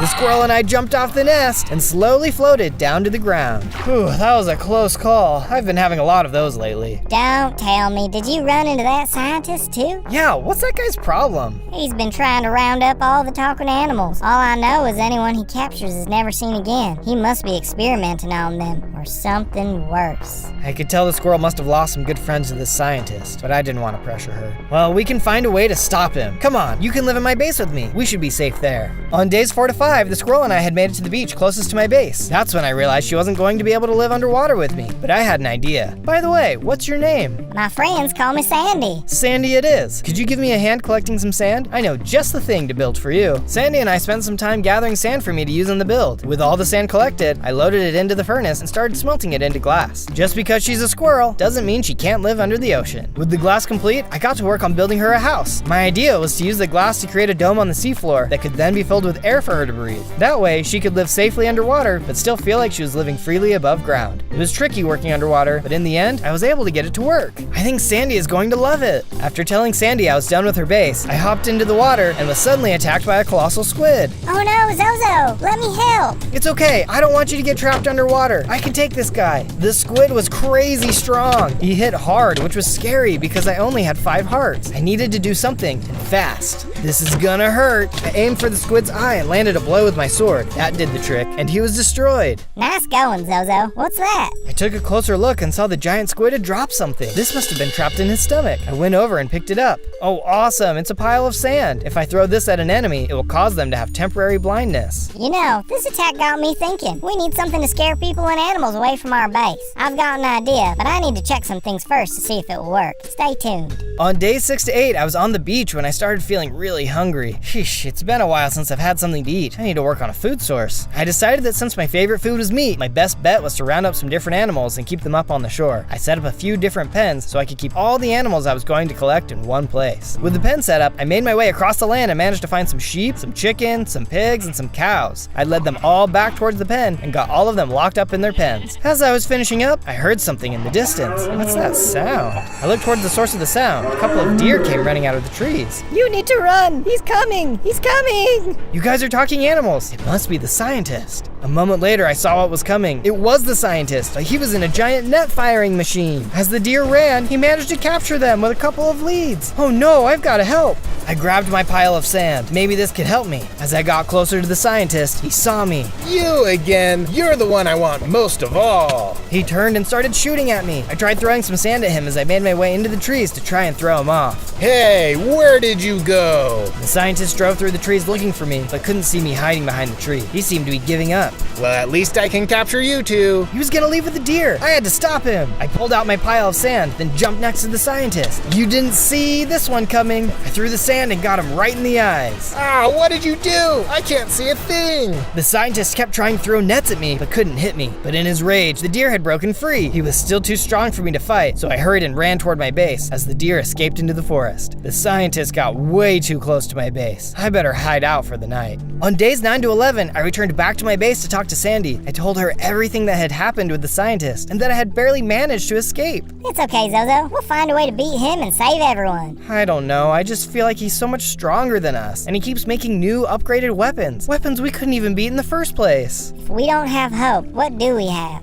Giving up isn't going to solve the problem, so we have to keep fighting. I suppose you're right. By the way, what was your idea for scaring enemies away from our base? That seems like just the thing we need right now. Oh yeah, I just finished gathering everything I needed for the first part. Come give me a hand. Sandy and I headed out and got to work. Sandy said she had spent the day getting supplies, and using those supplies, we'd be able to build a huge, terrifying statue. She wanted it to be a surprise though, so she didn't tell me what we were building, just where I needed to put the blocks. After a while, we had finished the first part. This is looking great, I think. Can you tell what it is? After a lot of building, Sandy and I were starting to feel pretty hungry, so Sandy suggested we build a farm. We got working on it right away. I had collected the animals for a food source, but since Sandy was a squirrel, she didn't eat meat. By the time we had finished building, Sandy's hunger was getting dangerously low. Hurry and plant the crops. I don't think I should risk moving too much. My hunger bar is getting really low. Oh no, I only got enough plants to lure the animals into their pens. I'll go get some for you. It's okay, but please hurry. On days 12 to 13, I was exploring the land looking for seeds when I came across a small farm. A garden. This will have just what Sandy needs. But who lives here? Next to the garden was a small hut, so I went to knock on the door. I'm sure they wouldn't mind if I just took a little bit of the crops. But to my surprise, the door opened and a scientist was standing in the door. Oh no, another scientist! I gotta get out of here! I turned to run when the scientist called out to me. Whoa there, hang on, little fella. I'm not gonna hurt you. I stopped running and turned cautiously toward her. How do I know you're not going to hurt me? I guess you don't, but I can tell by your face that you really need these crops. Come on in and let's talk. I think I can actually be of more help than you think. She was right. Sandy's hunger levels were too low for me to risk wasting time looking for another food source. I headed inside the hut. So you have something that can help me? I do. Information. I think it's important that you understand who that scientist is. That way you can defeat him. Alright, I'm listening. Who is this guy? The scientist used to be a coworker of mine. We spent years working on potions and inventions that would improve the lives of the animals around us. In our studies, we had discovered some animals possessed special abilities. Most of the time it was that they could talk, but every so often, one would come along that was capable of even greater power. One day though, his wife disappeared, sending him into a spiral. He was on a path I couldn't follow, so I ran away. The scientist blamed the animals for what had happened to his wife, and he became obsessed with harvesting them and using their power to build a super weapon, one that would give him ultimate control over everyone. Any animals he extracts power from die in the process. He is powerful for sure, but one of the rare animals, one that possesses extraordinary abilities, can stop him. Zozo, you are one of those animals. Me? I don't have any special abilities. I can hardly win any fights, and the last time I met up with the scientist, I barely made it out alive. There's no way you could be right about that. I know it, Zozo, I do. You might not see it now, but I'm sure one day you will. I'm standing by and I'm ready to help how I can. Hang on to this radio and give me a call if you ever need help. I picked up the radio, then she led me outside to the garden. And here, you can take some peanuts from my garden. I harvested some plants and peanuts, then left to head back to the base. Special powers? Maybe she knew something I didn't, but right now it just didn't make any sense. From days 14 to 15, I was making my way back to the base when I heard a familiar but terrifying sound above me. I looked up and couldn't believe what I was seeing. Oh no, it's that bird again, and this time it has some of its babies with it. I didn't want to be their breakfast before, and I didn't want to now. I still had a little bit of sand left over from my fight with the scientist. Maybe it could help me win here. Come and get it! The bird let out a screech, but I was ready. I took my pile of sand and threw it right in its eyes. The bird let out another yell and landed not too far away. Here, I've got some breakfast for ya. I took my sword and quickly started to attack the bird. Since it was on the ground, it had no chance, and I was able to knock it out. That was one down, but I still had to deal with the kids. And now I was all out of sand. Come on down, kids, I've got some leftovers for ya. The baby birds shrieked and dove down as well. They weren't nearly as strong or clever as the big bird, and so one by one, they flew straight into my swinging blade, taking them down for good. Flying is overrated. Swimming is the way to go. Suddenly, I felt energy beginning to course through my veins, and I evolved into a bigger Godzilla. Check it out, I even have 10 hearts. I was feeling much stronger than before, and found out that my roar could hurt enemies. My tail had become a weapon of its own too. On days 16 through 19, I made it back to the base, and was grateful to see that Sandy was still alive. I gave her something to eat, and then headed into the farm to plant the seeds, so she'd have a renewable source of food as well. Just as I was finishing up, Sandy came running into the room. Zozo, come quick. I need your help. Sandy led me to another part of the base, where she had started mining down into the earth. While you were planting the farm, I went ahead and started working on a mine. I had mined into a cave system where there was some iron, but something attacked me. I didn't get a good look at what it was, but I was wondering if you could go check it out. Sure thing, thing, Sandy. I'll see what I can find. I headed down into the tunnel and soon emerged in the cave. I could see the iron Sandy had mentioned and walked over to it. Just then, a group of drowned attacked. Oof, these guys. This is a good chance to put my new abilities to the test. I quickly swung my tail and knocked them away from me. With them backed off, I then hit them with my roar attack, which hurt them from afar. Oh, sorry, were you guys going somewhere? I then hopped in with my sword and started slashing away. I continued to use my new abilities in combination with my sword and was able to defeat them in no time. Well, with those guys out of the way, I might as well grab this iron. I then took out my pick and mined out all the iron I could find. With all the iron collected, I made my way back up to the base where I smelted down all of the iron and then used it to make a full set of iron armor and tools. On days 20 to 22, I was woken up by the sound of a crackle on my radio. I tuned the frequency to get a clearer sound. Zozo, do you copy? Zozo, do you read me? Hey, yes, I'm here. What's going on? The mad scientist is heading your way. You're in danger. Oh, no, it's okay. My whole base is underwater. He's not going to be able to reach me here. You don't understand. He built a mech suit that will let him access your base. You need to get out of there, now. I hurried out of my base and swam up to the surface. I couldn't risk him getting into the base and hurting Sandy. I made my way to the beach. Maybe I could cut him off here. Just then, I saw the scientist approaching. The old woman was right. He was in an aquatic mech suit. I'm stronger now. I think I can take him. Soon, the scientist was before me.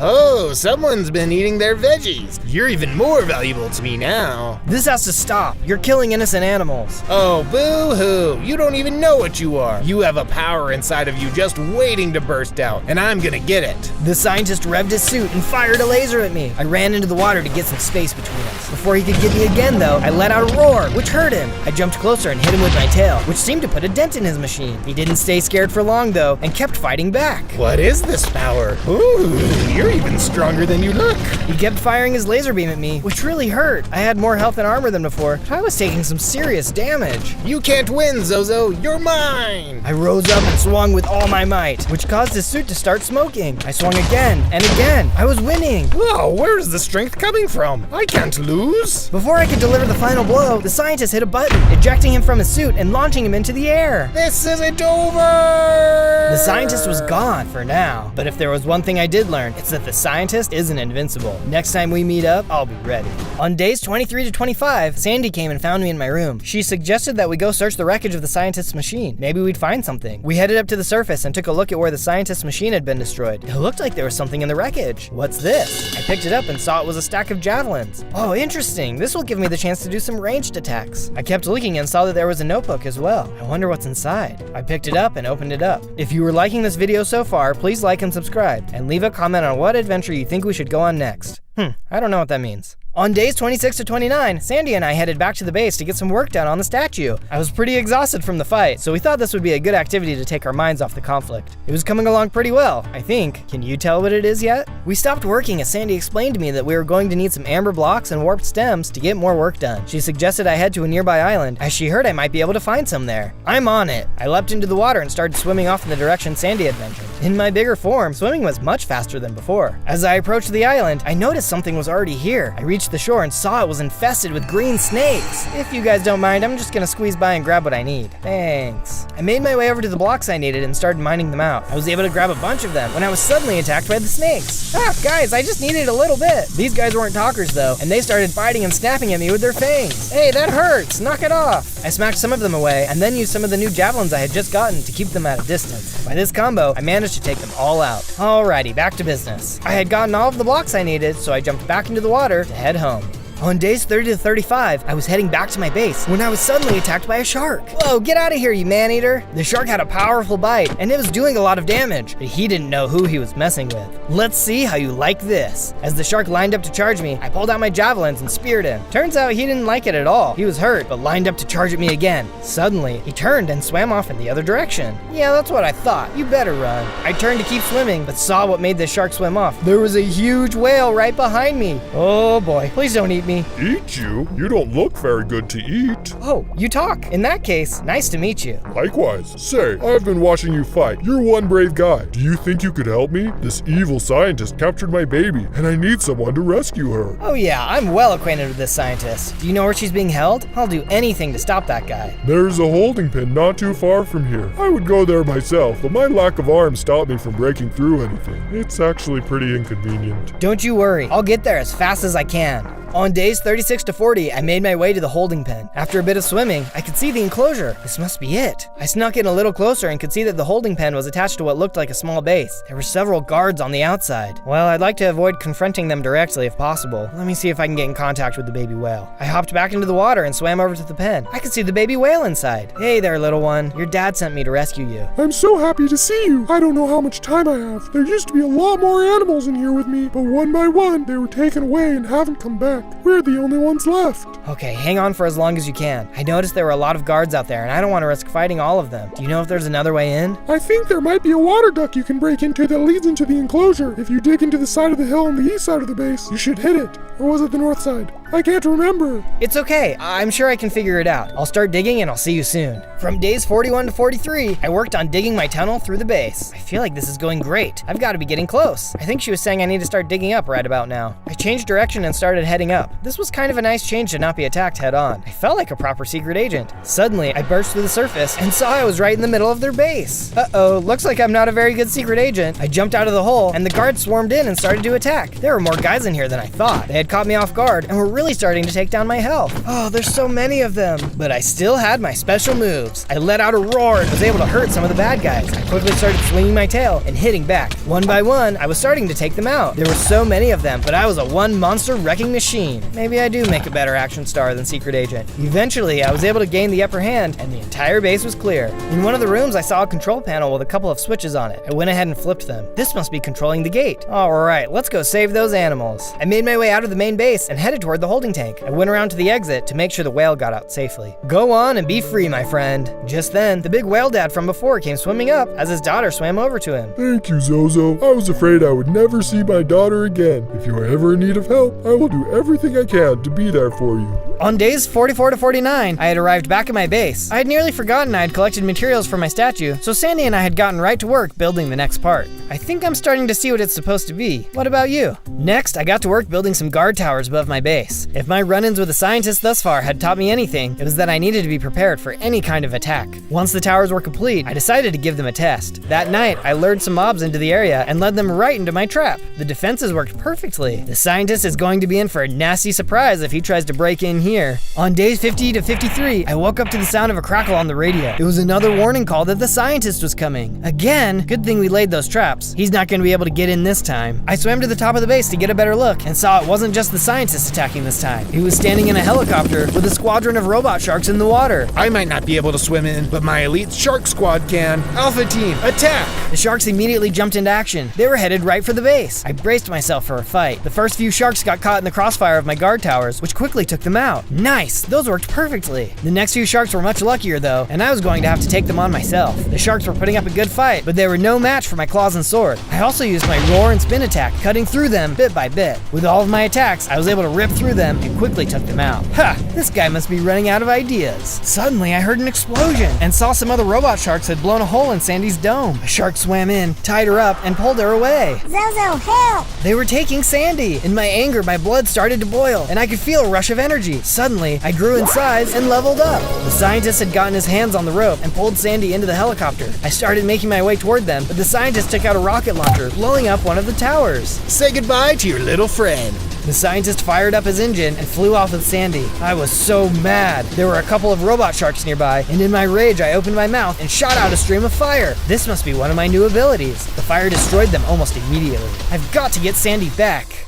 On days 54 to 57, I was in the depths of despair. First things first though, I started to make repairs to the base. I couldn't believe I didn't protect Sandy from the scientist. She trusted me and I let her down, and I had no idea where the scientist's main base was. Then I had an idea. I headed over to the radio. Hey, are you there? Sandy was captured by the scientist, and I really need your help. Zozo, I was just about to contact you. We have something to discuss, but I think it's best done in person. I'll be there soon. I departed my base and headed to the old woman's house. When I arrived, she was waiting for me outside. Zozo, thank you for coming. Of course, what's going on? I lied to you earlier. The scientist's wife, she didn't die. I'm his wife. What? Why didn't you say so before? I was afraid the truth would be too much for you and make you refuse to work with me. So why are you telling me now? How can I know anything you've told me is true? Everything else I have told you is true, but there is more to the story. My husband was a brilliant man, but we were under pressure to deliver our findings by a corrupt mayor of the nearby city. We were his prisoners, and the experience turned my husband to madness. I believe there is still good in him. So what are you suggesting? I know you must hate him, but please don't hurt him. I think he can come back to the light. No promises, but I'll see what I can do.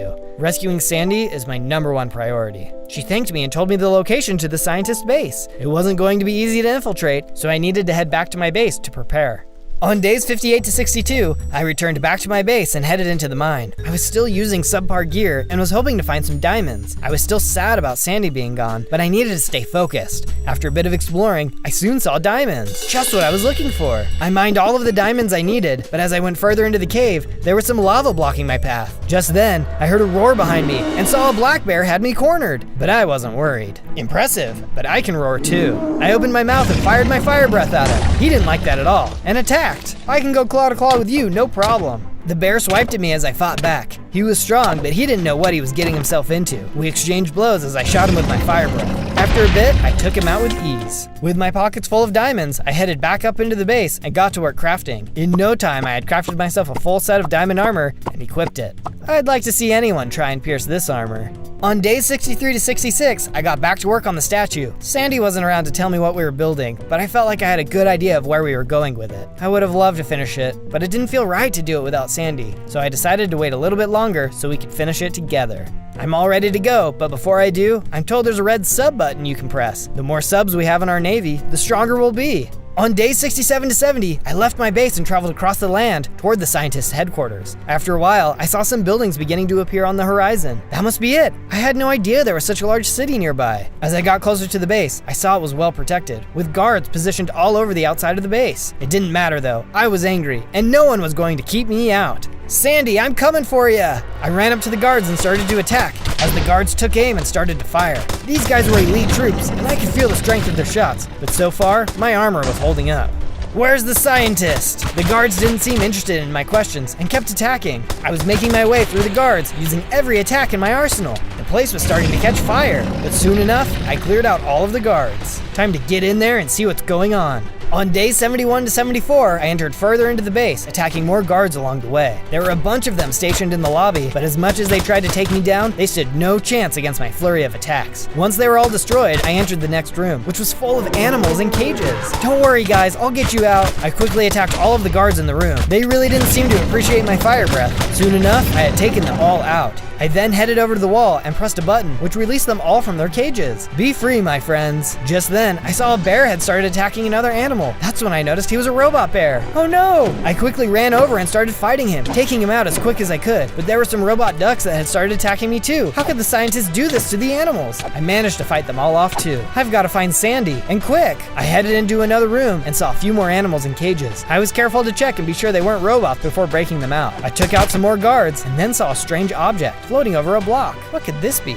I stepped closer and picked it up. It was a new whirlwind attack. Oh cool, I can't wait to test this out. Just then, another group of robot animals appeared, and I was shocked by who was leading them. Sandy, what have they done to you? The group of animals attacked, including Sandy. It was no use. It wasn't the Sandy I knew and loved. She had been experimented on and turned into a robot. I focused on fighting off the other animals, but I couldn't bring myself to fight Sandy. I was able to take a few of them out, but what was I gonna do about Sandy? Sandy, it's me! I was so distracted trying to run away, I didn't notice that more guards had come into the room. They immediately started to attack me. This was a fight I couldn't win. They cornered me against a wall and then shot me with a tranquilizer dart, putting me to sleep. On day 75 to 78, I woke up in a cage. I've got to get out of here. I looked for my pickaxe, but they must have taken it from me. There was no way for me to break myself out. Going somewhere? I made this cage especially for you. You'll never be able to break out. You can do whatever you want. Just let Sandy go. As I said this, I noticed that Sandy turned and looked at me. Ooh, do you feel sad for your friend? Boo-hoo. I'll tell you what, maybe I won't destroy you. Maybe I'll just turn you into a robot, just like her. Then you can play with your little friend all day. You're gonna pay for this. It doesn't matter what you do. Good always triumphs over evil. As I said this, Sandy started to shake and her circuit started to make a crackling noise. Zozo, The scientist turned and looked at her. What? She's overpowering the mind control. Suddenly, Sandy ran over to the cage release and hit the button, freeing me from my cage.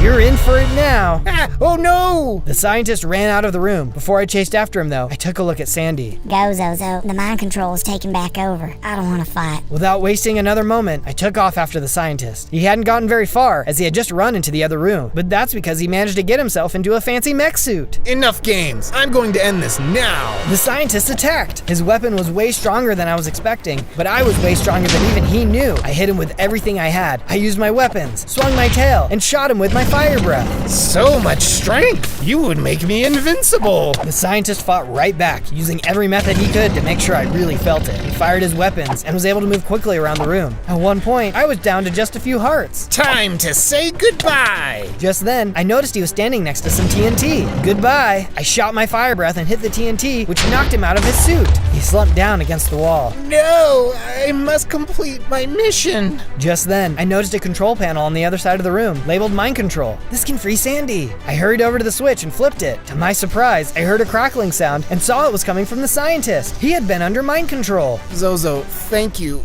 I'm so sorry. Who did this to you? It was the mayor. He told me he would destroy my wife if I didn't keep working for him. I refused, but he did this to me and forced me to comply. I'm just glad she got away. It's not too late. I can get you a health potion or something. No, it is too late for me. I'm allergic to potions. I know, it's really inconvenient. Tell my wife I'm sorry. He put his head down and was gone. I'll tell her. I'm sorry things couldn't have been different. I'll find the evil mayor and make things right. On day 79 to 84, I headed back to the other room to find Sandy. I was on my way back when she found me. Zozo, my mind has been freed. You must have defeated the scientist. I explained to Sandy everything that had happened, including that the scientist wasn't really the bad guy. It was the mayor this whole time. Oh no. Well, let's take a look around here. The scientist was working on a weapon. We better find it and destroy it. Sandy and I took off, taking a look around the base. I noticed that the base was empty now. The guards must have been under mind control too. As we walked into one of the rooms, we saw a strange glowing object floating on a platform. Sandy picked it up and set it down in front of me so I could take a closer look too. It doesn't look like a weapon, but it definitely looks like something powerful. What do you think, Sandy? But before Sandy can answer, a man in a suit came strolling into the room, stopping in front of the glowing object. This had to be the mayor. Yeah, you two certainly tried, but I'm sorry to tell you, you failed. That nerd had pretty much finished the weapon, and there's nothing you losers can do about it. The people of this city tried to kick me out of my job, but I'll show them who the top dog is. The mayor picked up the glowing weapon. There was a blinding light, and as the light faded, we could see he had turned into a mecha Godzilla. He was as big as a building. Ha ha ha, good luck stopping me now. The mayor turned and headed toward the city, breaking everything in his path. Suddenly, he began shooting lasers out of his eyes as he smashed the buildings. This is what happens to those who dare oppose me. You citizens can cower in your buildings all you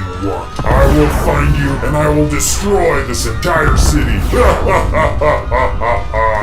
Come on, Sandy, let's get out of here. He's way too strong. He'll crush us. On days 85 to 89, Sandy and I arrived back at our base. It was good to have her back home, but I was still feeling like a failure. I feel like I can't do anything right. I couldn't save the scientist, and the mayor got his hands on the weapon. Now thousands of people are going to die. You can't be so hard on yourself, Zozo. The fight isn't over. It's not much, but they should help. I stole them from the lab. Sandy tossed out a few bars of netherite. Thanks, Sandy. I can max out my gear with this. And you know what? Now that you're back, we should finish our statue. It only feels right. I made a quick stop at an anvil and used it to upgrade all my gear to netherite. It made me feel a little bit better knowing I would be fully protected. I then met Sandy out at the statue and we got to work finishing it up. Doing so was helping me come out of my slump. I still didn't know how we could defeat the mayor, but my confidence was increasing. There was just one more thing I had to do. But before moving to that, we finished the statue. So what do you think? Did you guess what it was? No sailor's gonna feel safe coming near our base with this. Next up, I headed off to the old woman's house. Unfortunately, I only had the bad news of her husband's death to share with her. She greeted me outside. I can tell by your face you have bad news for me. It's okay. I'm sure you did your best. I think it's important that you know the truth. Your husband was forced to do all this work after being put under mind control by the mayor. In his final moments, he was himself and wanted me to tell you he was sorry.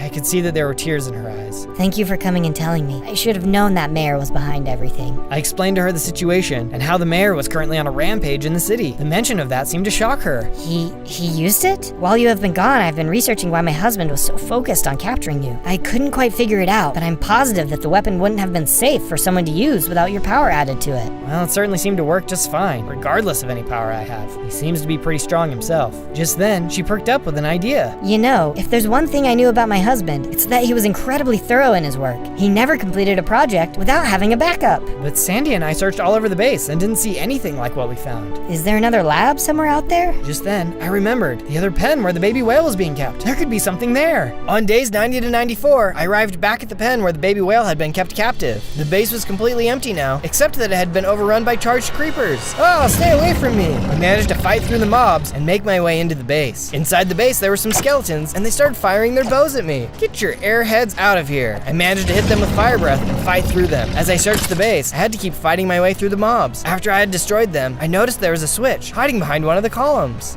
What does this do? I flipped the switch, and a secret door opened up. I got closer to see what was hanging on the wall. There it is, a backup of the weapon. I stepped forward and picked it up, taking special care not to activate it. I better hurry and get this back to my base. On days 95 to 96, I returned back to my base and met up with Sandy. Sandy, I found the backup of the weapon. What do you think we should do with it? Oh wow, nice work. I think it's clear, don't you? I agree. You should take it. You'll be the biggest squirrel the world has ever seen. Well, I'm sure everyone would want to see that. You know it has to be you. Everything you have done has led you to this moment. You were made to save the city. Well, I can certainly try my best. I wish we knew more about this, though. So many animals had to die for this to be made. And so many more animals and people will die if the mayor isn't stopped. They'd want their sacrifice to be for someone who would save others, not hurt them. I nodded. Sandy always knew just what to say. And here, I managed to catch something that will help you. Sandy tossed out several enchanted books. These will be perfect. Thanks, Sandy. I grabbed the books and headed over to the anvil. By using all of the books, I was able to give my weapons and armor some impressive upgrades.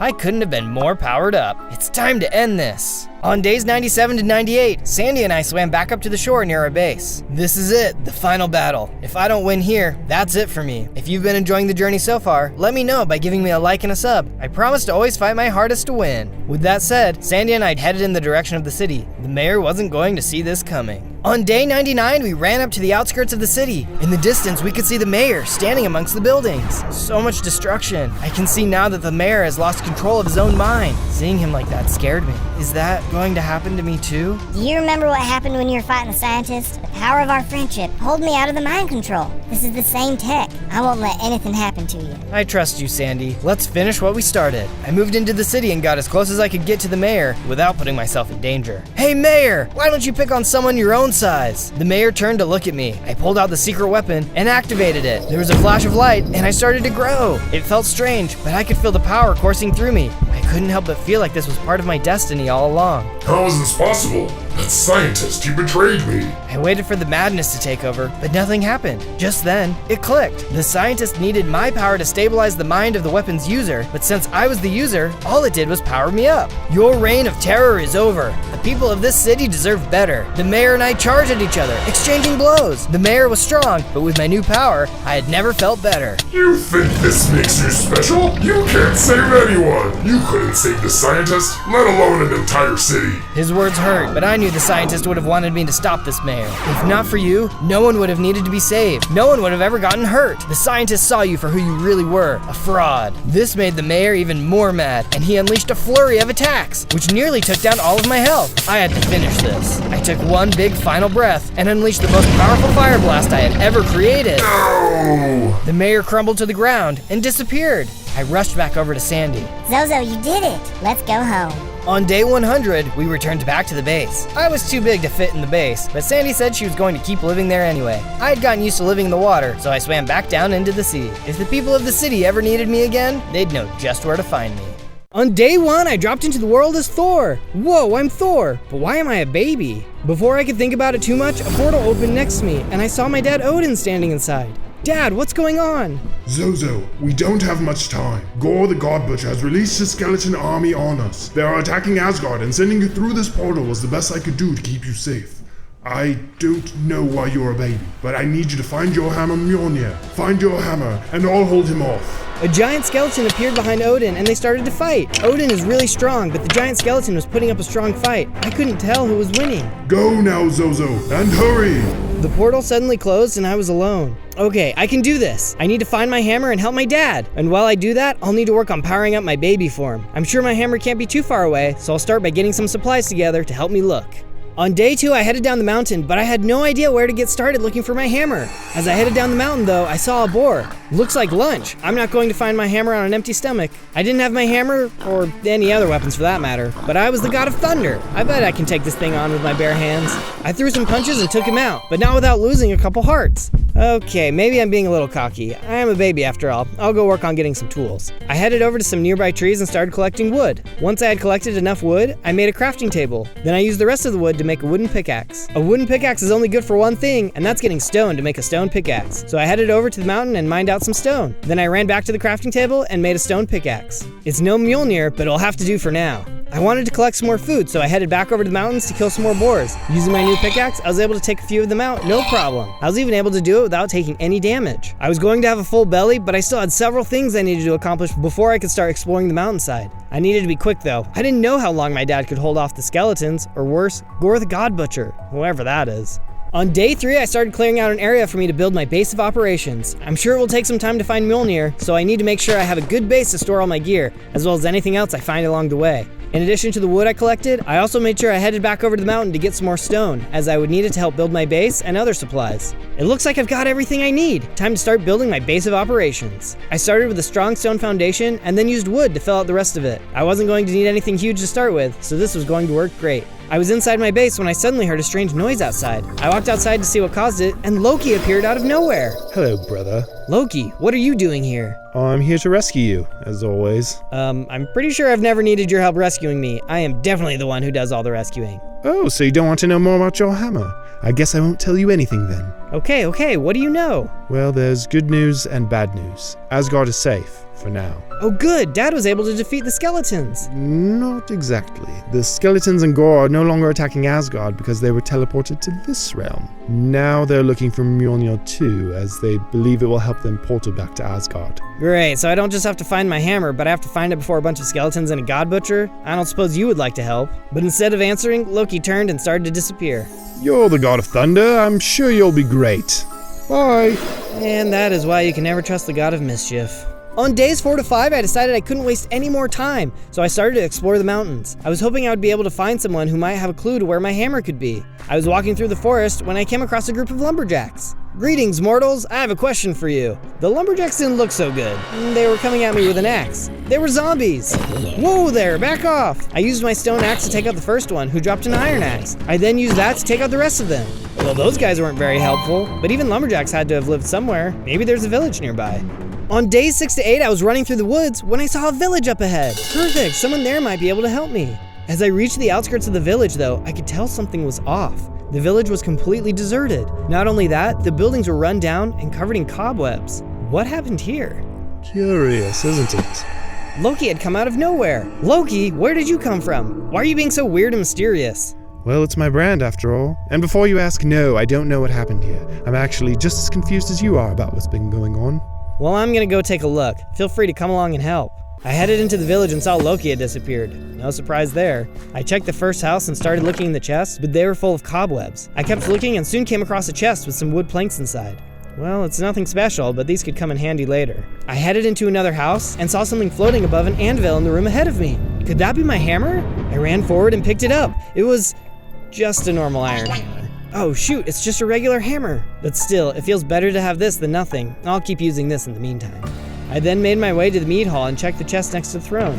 Whoa, check it out, it's full of gold. I might be able to craft something useful with this later. I then crawled onto the throne and thought about my dad and Asgard. This will be a good place to rest. Hopefully I can find some more clues tomorrow. On days 9 to 10, I woke up to the sound of something outside the mead hall. I quickly ran up the stairs and looked over the balcony. It's Loki, and he's being followed by a gang of skeletons. I've got to help him. I was about to rush down to fight when someone else suddenly appeared. It looked like the elite skeleton guard, and someone else was next to him. That must be Gore. Take him prisoner and search the village. His brother could be nearby. I had just gotten a new weapon, but there was no way I could take on all of them in my current state. All I could do was run into the storage room and hope they didn't find me. On day 11, I slowly made my way out of the storage room after what had felt like a lifetime. I made my way up into the mountains where it started to snow heavily. This weather is getting bad, I better stop and make a camp for the night. Using the wood I had collected in the village, I quickly made a small hut to keep me safe. When the hut was finished, I set up a campfire outside and sat down in front of it. I know Loki is an oddball, but he's still my brother. It's not fair that he got captured. I'm also not any closer to finding Mjolnir. I don't think I can do this. Suddenly, the flames grew brighter, and a vision of Odin appeared in the flames. My son, do not lose hope. You are a god, but that is not what makes you great. Everyone has the gift of greatness within them, but all people must choose what they will do with that gift. You can let it guide you, or you can hide it away. God or not, you can become what you wish to be, but you must make the choice. No one will make it for you. I understand. I can work through this. It will take time. Do you know anything of Mjolnir? If I'm going to be successful, I have to stop Gore from getting his hands on the hammer. Everything has not been revealed to me, but I know it is somewhere deep and somewhere dark. You must take caution. It is guarded by a creature in chains. Take heart and carry on. You will find your way. Then, just as suddenly as he appeared, Odin disappeared into the flames. Okay, I think I can do this. Somewhere deep and dark. A dungeon, maybe. I'll keep an eye out. On days 12 through 15, I left my camp and headed over the mountain pass. I decided to keep searching the countryside in hopes of finding some more clues. As I made my way over the mountain, I noticed a group of skeletons gathered in the distance. I don't see Gore or the elite skeleton guard. This must be a scouting party. I decided to take these guys on and see if I could learn anything. I came charging across the land as the skeletons quickly turned and came at me. This one is for my brother. By using my new iron hammer, I was able to quickly take care of the first couple of skeletons. The other ones tried charging at me too, but they were no match for my hammer skills. As the last skeleton faded, I felt electricity start to course through my veins. Suddenly, a bolt of lightning came from the sky, and I turned into Thunderstrike, a teenage version of myself. Whoa, I'm no longer a baby, and check it out, now I have 10 hearts. I was so excited about my new upgrade, I almost didn't notice a map laying amongst the skeleton bones. What's this? I picked it up and saw it was a map leading to where they were holding Loki. It's not a map to Mjolnir, but at least I'll be able to help Loki. On days 16 to 19, I headed back to my base to prepare. I was sure they would have some serious fortifications guarding Loki, and I needed to make sure I was ready for anything. Once I reached my base, I got to work on building a forge area. I needed to have a good workstation set up in order to make all the gear I would need. This forge is looking great, but I don't have anything to make at it. I'll have to head into the mines to get properly geared. I made my way down into a nearby cave. The cave was filled with lava, so I had to be careful as I made my way down. I quickly got to work and started grabbing everything I could find, starting with some emeralds. I've got something in mind for these emeralds, but I'll get to that later. Then I found some large chunks of gold, as well as some iron. This cave was full of massive ore veins, so I was able to get tons of supplies. Before I could finish mining everything though, I heard a sound coming from the other end of the cave. What is that? I made my way over and saw a squad of skeleton assassins. Uh-oh, how did they find me? I better take them out before they can tell their boss where my base is. I have to be careful too. Those axes can kill me in one hit. I made my way over to them and stuck to the high ground. Using my hammer in the terrain, I was able to keep them at bay and finish them off. Phew, it looks like I'm safe for now. I better hurry and get up to the surface.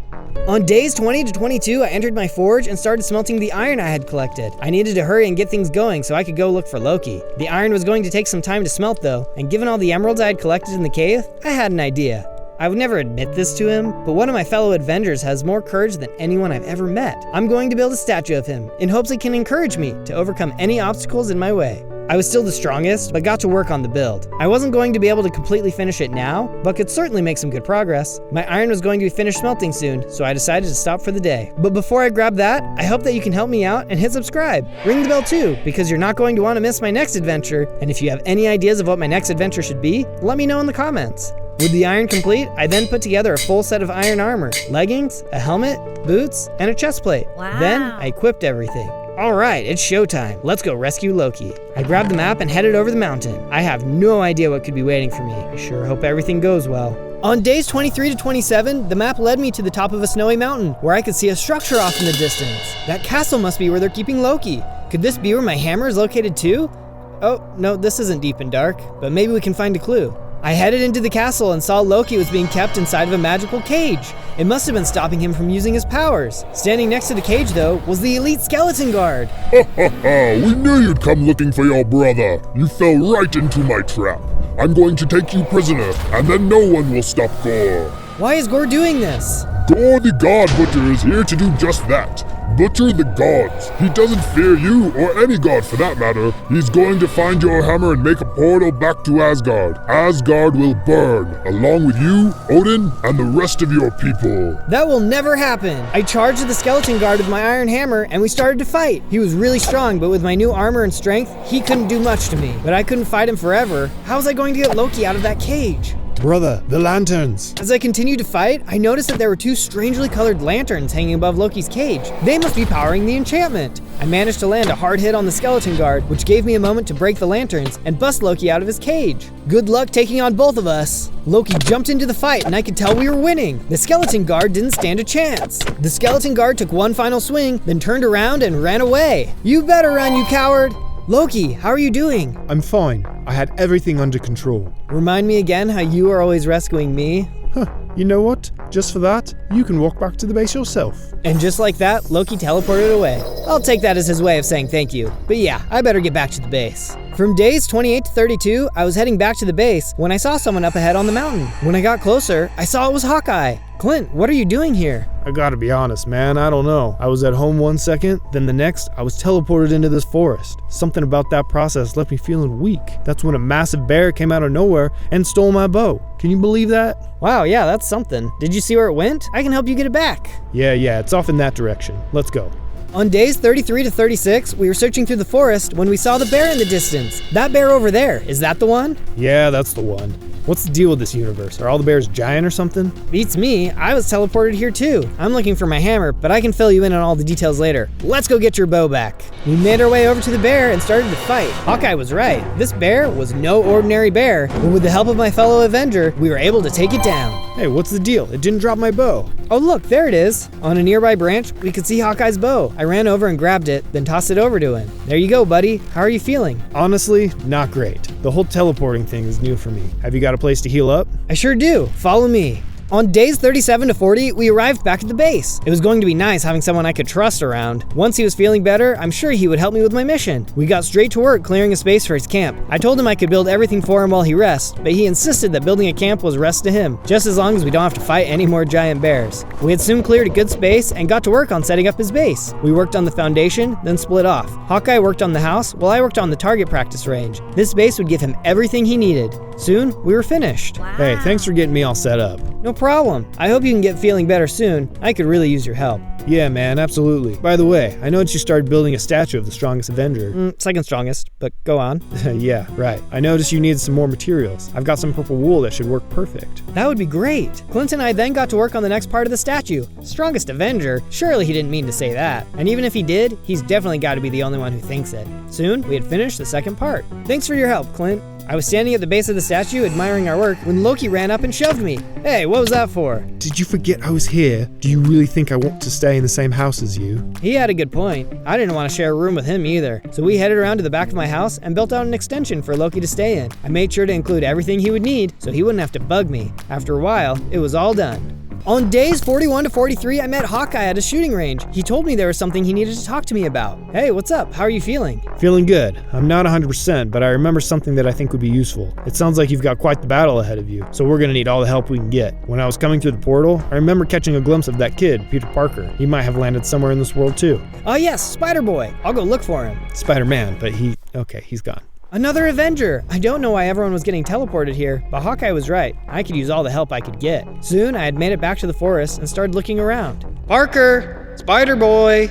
I checked all over the place but couldn't find him anywhere. The sun was starting to set though, so I decided to make a camp for the night. I finished setting up my tent and settled into my bed. In the middle of the night though, I heard a horrible noise. When I got up, it was a bunch of spiders. Oh gross, get out of here. I managed to fight off the spiders before they could do any real harm. But where did they come from? Maybe Parker is nearby. On days 44 to 49, I headed into the woods to see if I could find anything. I soon saw a bunch of webs, which were leading deeper into the forest. I can follow these webs. Maybe Parker will be at the end of them. As I followed them, I soon saw they led to a cave. As I came to the cave, I couldn't believe what I was seeing. Look at all these spiders. And look, there's a giant one in there. I've got to take care of this guy before he finds my base. I rushed into the cave to take him out when Spider-Man dropped down from the ceiling. Whoa, Mr. Thor, hang on a second. Spider-Boy, I've been looking for you. It's Spider-Man, actually, but don't hurt the spider. He's a good guy. A good guy? Why did you send your minions after me in the forest? Yeah, he's sorry about that. He thought you might be working for Gore. I asked him what he knew about Gore, and he explained he didn't know where he was or where Mjolnir was. He did have some information for us, though. The portals that were bringing everyone here, they were actually created by Loki. Loki? I knew I couldn't trust him. He's trying to rule over Asgard again. The spider explained that he felt bad for sending his spiders after me and had an item that might help. He reached into a nearby chest and threw a weapon over to me. Whoa, this is a netherite destroyer. This thing will pack a serious punch. It's not as powerful as Mjolnir, but I don't think anything else is as strong as this. I thanked the spider for his help and invited Spider-Man back to my base. I was going to need some help dealing with this Loki situation. On days 50 to 53, Spider-Man and I arrived back at the base and headed straight for Loki's house. We checked downstairs but didn't see him. We headed upstairs and he wasn't up there either. As we ran back outside, we almost ran into him. Oh, I'm sorry. Is it rude to knock before you enter now? Loki, enough of your tricks. I know you brought Gore here and are pulling everyone from their worlds. You're not going to overthrow Odin, and you'll never rule Asgard. Okay, can you take a breath and let me explain? It's true that I made everyone teleport here, but it's not what I was trying to do. So what were you trying to do? I thought it would be a funny prank to scare you with an illusion of Gore, but something went wrong with the spell, causing the real Gore to show up. I thought bringing your Avenger friends in could help you solve the problem. Who else did you bring here? Why so angry? Aren't you excited to see all your friends again? Really, I'm doing you a favor. Loki, who else? That little rabbit guy you like so much. Rabbit? I think he means Rocket the Raccoon, sir. Ah, right. Where is he? He's somewhere in the savannah. He shouldn't be too hard to find. Feeling frustrated with Loki, I needed to do something to calm down and decided to get to work building Spider-Man a place to live. Spider-Man wanted to help too, so we worked together to build him a nice cottage. He said it was nice to get out of the city for a while, even though there were still bad guys around. We soon finished the house. Wow, thanks, Mr. Thor. This place looks awesome. After he had finished checking out the house, I saw Spider-Man looking at the Hulk statue. Impressive, isn't it? It is. Mr. Banner is so smart. He's the strongest of us too, so it makes sense you'd want to make a statue of him. I couldn't believe what I was hearing. The strongest? Why was everyone saying that? Here, how about you help me finish the next part? Take some emeralds and give me a hand. Spider-Man and I got to work on the next part of the statue. Maybe I was being too prideful thinking I was the strongest. Nah, that couldn't be it. We soon finished the next part of the statue. It was nearly finished. On days 54 to 57, I headed off to the savannah to try and find Rocket. I couldn't focus on anything else, knowing that one of my friends might be in trouble. Before long, I saw Rocket trapped on a hill, surrounded by skeletons, including the elite skeleton guard. Come on down. We aren't going to hurt you. What, are you nuts? Give me that little sword of yours and then maybe we can talk. Rocket always talked tough, but I could tell when he needed help. I jumped out from my hiding place. Hey, over here! The skeleton guard looked over, and as I got closer, some of his soldiers attacked. It was no use, though. My new netherite hammer could take them out in a single hit. The other ones were so scared, they didn't dare try to attack me. You again? You think that new hammer is going to let you defeat me? You're nothing without Mjolnir. I'll show you. I leapt into battle and hit him with my hammer. Even though I had gotten stronger, he was still extremely powerful. He was so strong, he brought me down to just 3 hearts. Time to say goodbye. Asgard will fall. You'll never take my home. I rose up in fury and hit him as hard as I could. After a couple of swings, he was down. Hey, nice going. No wonder everyone thinks you're the strongest Avenger. Thank you. I'm glad someone here still has their head on straight. It's good to see you, Rocket. Yeah, good to see you too, pal. Say, you're looking for your hammer, right? Before that skeleton brute got me cornered, I heard him laughing with his men. I guess one of their scouting parties had located the hammer. He said it was so close to you, but you'd never find it. He said it was under your feet this whole time. Under our feet? I did run into one of his scouting parties in a cave under our base. It must be under my base. Come on, Rocket, let's get you back with the others. On days 58 to 62, I got to work building a base for Rocket. I needed to start mining down under the base, but I had to get Rocket set up first. I always want to treat my friends right. Once the house was finished, Rocket called out for me to head inside. Once I got inside, I saw he had set up an enchanting table. Here, buddy, take this lapis I stole off the skeletons. You can use it to upgrade that armor of yours. Using the lapis, I went about enchanting all of my armor. I didn't have the highest levels yet, but even just a little bit of enchantments can make a difference. I ended up giving each piece of armor different types of protection enchantments. Thanks, Rocket. I'm feeling more protected already. I then headed outside to go to the mines, but paused to look at the unfinished statue. While I'm down there, it'll be good if I can find some more emeralds. There's still a lot more building to go. On days 63 to 66, I headed back into the caves I had been mining in earlier. I moved further into the cave system and saw there was a tunnel leading even deeper. I can't believe I came down here before and didn't notice this. As I headed further down, I came across a group of cave centipedes. I jumped forward and started attacking them. Out of my way, you creepy cave crawlers. I managed to land some strong blows and take them all out. That's when I noticed there's an entrance to a mine shaft. A mine shaft all the way down here? I've got to be getting close. I made my way into the small passage and ran into another group of cave centipedes. I took them out as quickly as I could so I could keep pushing ahead. Soon, I saw a bigger room before me and there was something written on the wall. What could it be? Could it be the greatest secret the world has ever known? Subscribe. It's not my hammer, but definitely a good idea. If anyone is watching this, I'd say go ahead and give it a try. It is free after all. On days 67 to 70, I entered a new part of the mine shaft. Upon looking around, I saw that the passage was littered with skulls and skeletons. Yikes, it looks like I'm not the first person who tried to get through these caves. I wonder what they were looking for. I moved further along and was suddenly attacked by a group of cave creepers. Oh no, I can't risk getting blown up. I had to be very careful as the creepers could explode at any second. By hitting them with my hammer and jumping back, I managed to take them all out without hurting myself too bad. Phew, that was a close one. I better pick up all this gunpowder. It could come in handy. With the creepers out of the way, I kept moving through the tunnel. Eventually, I saw a chest and went over to open it up. Holy cow, look at all these emeralds. This must be what the previous explorers were looking for. There's a lot here, but I'll need even more if I'm going to finish my statue. On days 71 to 74, I continued even further into the cave. Surely Mjolnir would be down here. Suddenly, I walked into a huge room with a minecart path snaking its way down to the bottom of the room. Whoa, I've got to be getting close now. I followed the path until I came to a large gap. It was a long drop to the bottom, so I carefully placed blocks across the gap. Once I was across, I jumped down to the other side. Further ahead, I came across another group of skeletons. More of these guys, huh? Makes me nervous as to what's ahead. Just then, I heard a terrifying sound and turned to see a massive cave badger come charging right at me. Could this be what was killing the explorers? Oh man, if I'm not careful, this thing is gonna knock me over the edge. I can't fly without my hammer. A fall like that definitely wouldn't be good for me. The badger was ferocious and almost knocked me off the edge several times, but in the end, he was the one who got knocked off. Have a nice trip. On days 75 to 78, I came to what I could tell was the end of the tunnel. As I made my way down the tracks, I could see something huge at the bottom, a creature in chains. I found the deep dark that Odin mentioned, and this must be the creature in chains. Mjolnir must be close. I descended to the bottom of the room and noticed there were some massive emerald deposits. Given Odin's warning, I needed to be extra careful not to disturb this creature. But getting all the emeralds I needed for my build was too good to pass up. If I'm really careful, I'm sure he won't notice if I take just a few blocks. I peeked into a nearby crate and snagged a few golden apples. Then I started to mine some emerald blocks. As I started to mine though, I heard a terrible noise and the creature began to shake. The chains began crunching and clanging and the massive beast started to break loose. I was in trouble now. He let out a deep growl and broke loose from the chains. Oh boy, this is gonna be my toughest fight yet. He let out another roar and attacked me. This guy was no joke. His hits did some major damage and after no time at all, I was already having to eat my golden apples. Oh, I don't know if I can win this one. This guy is so strong. The giant managed to get a few more hits on me, but I kept sneaking in some blows of my own. I kept thinking of everything I had at stake. I had to win. I gave it everything I had and managed to take him out. Whoa, I can't believe I did it. That was way too close. On days 79 to 84, I noticed that the giant had been chained in front of a large door. There didn't seem to be any way in, but I had an idea. I headed over to a nearby enclave and dug up some blocks of sand. While I was over there, I helped myself to some emerald blocks as well. There's no problem with me grabbing these now. With the sand collected, I put down a crafting table and made myself some TNT using the gunpowder I had collected from the creepers. I also made myself a lever so I could light it off. Then, I placed the blocks down and flipped the switch. Here goes nothing.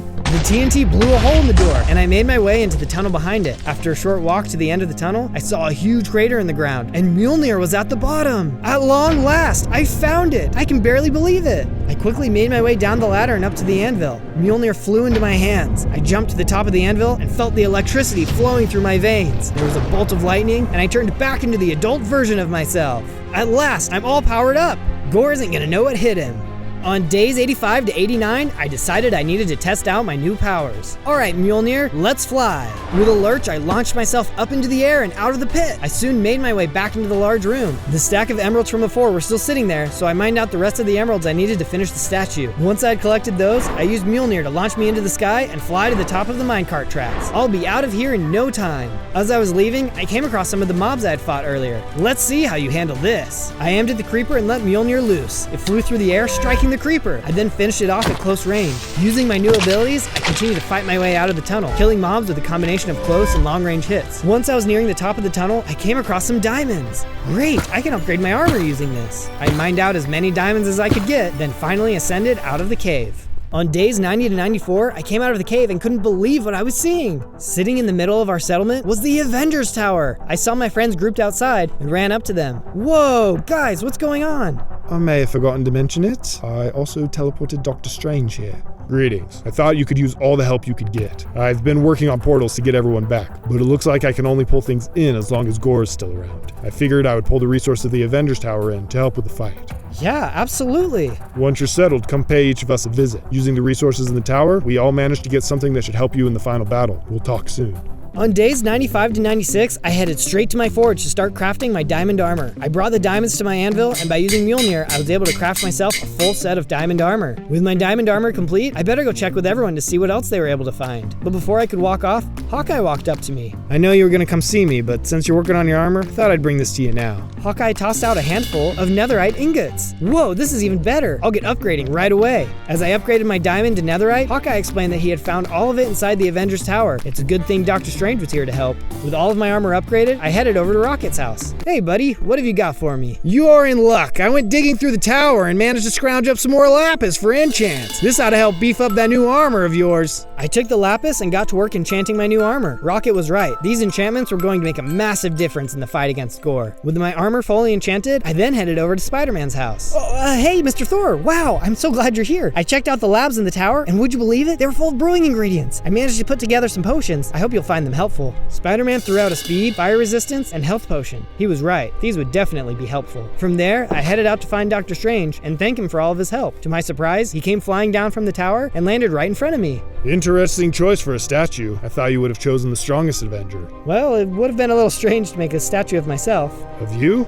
I was referring to me. What? Dr. Strange let out a chuckle. Toss me some emeralds and I'll give you a hand in finishing this thing. I threw him some emeralds and we both flew to the top of the statue. Dr. Strange flew around and placed blocks, while I jumped around and placed my blocks. I guess a part of me was grateful Loki had teleported all my friends here. It was nice to see them again. It was just too bad my buddy Hulk couldn't actually be here. And just like that, the statue was done. After everything was done, I found myself standing by the base and heard a familiar voice in my head. Hulk no smash, Hulk less. Suddenly, a stream of green particles appeared around me, and I gained 10 more hearts. Maybe Hulk had been here all along after all. On days 97 to 98, I had finished my preparations, so I met back up with everyone outside my house. I still had to see what Loki had prepared for me. As I walked up, I saw one of his green portals sparkling next to him. Well, brother, I must say that I have the best gift for you of all. A portal that leads directly to Gore's base. Thank you, Loki. I know everyone here wants to help, but this is something I have to do on my own. You've all been amazing friends. If I don't make it, find a way to stop Gore and save Asgard. I took a deep breath and stepped into the portal.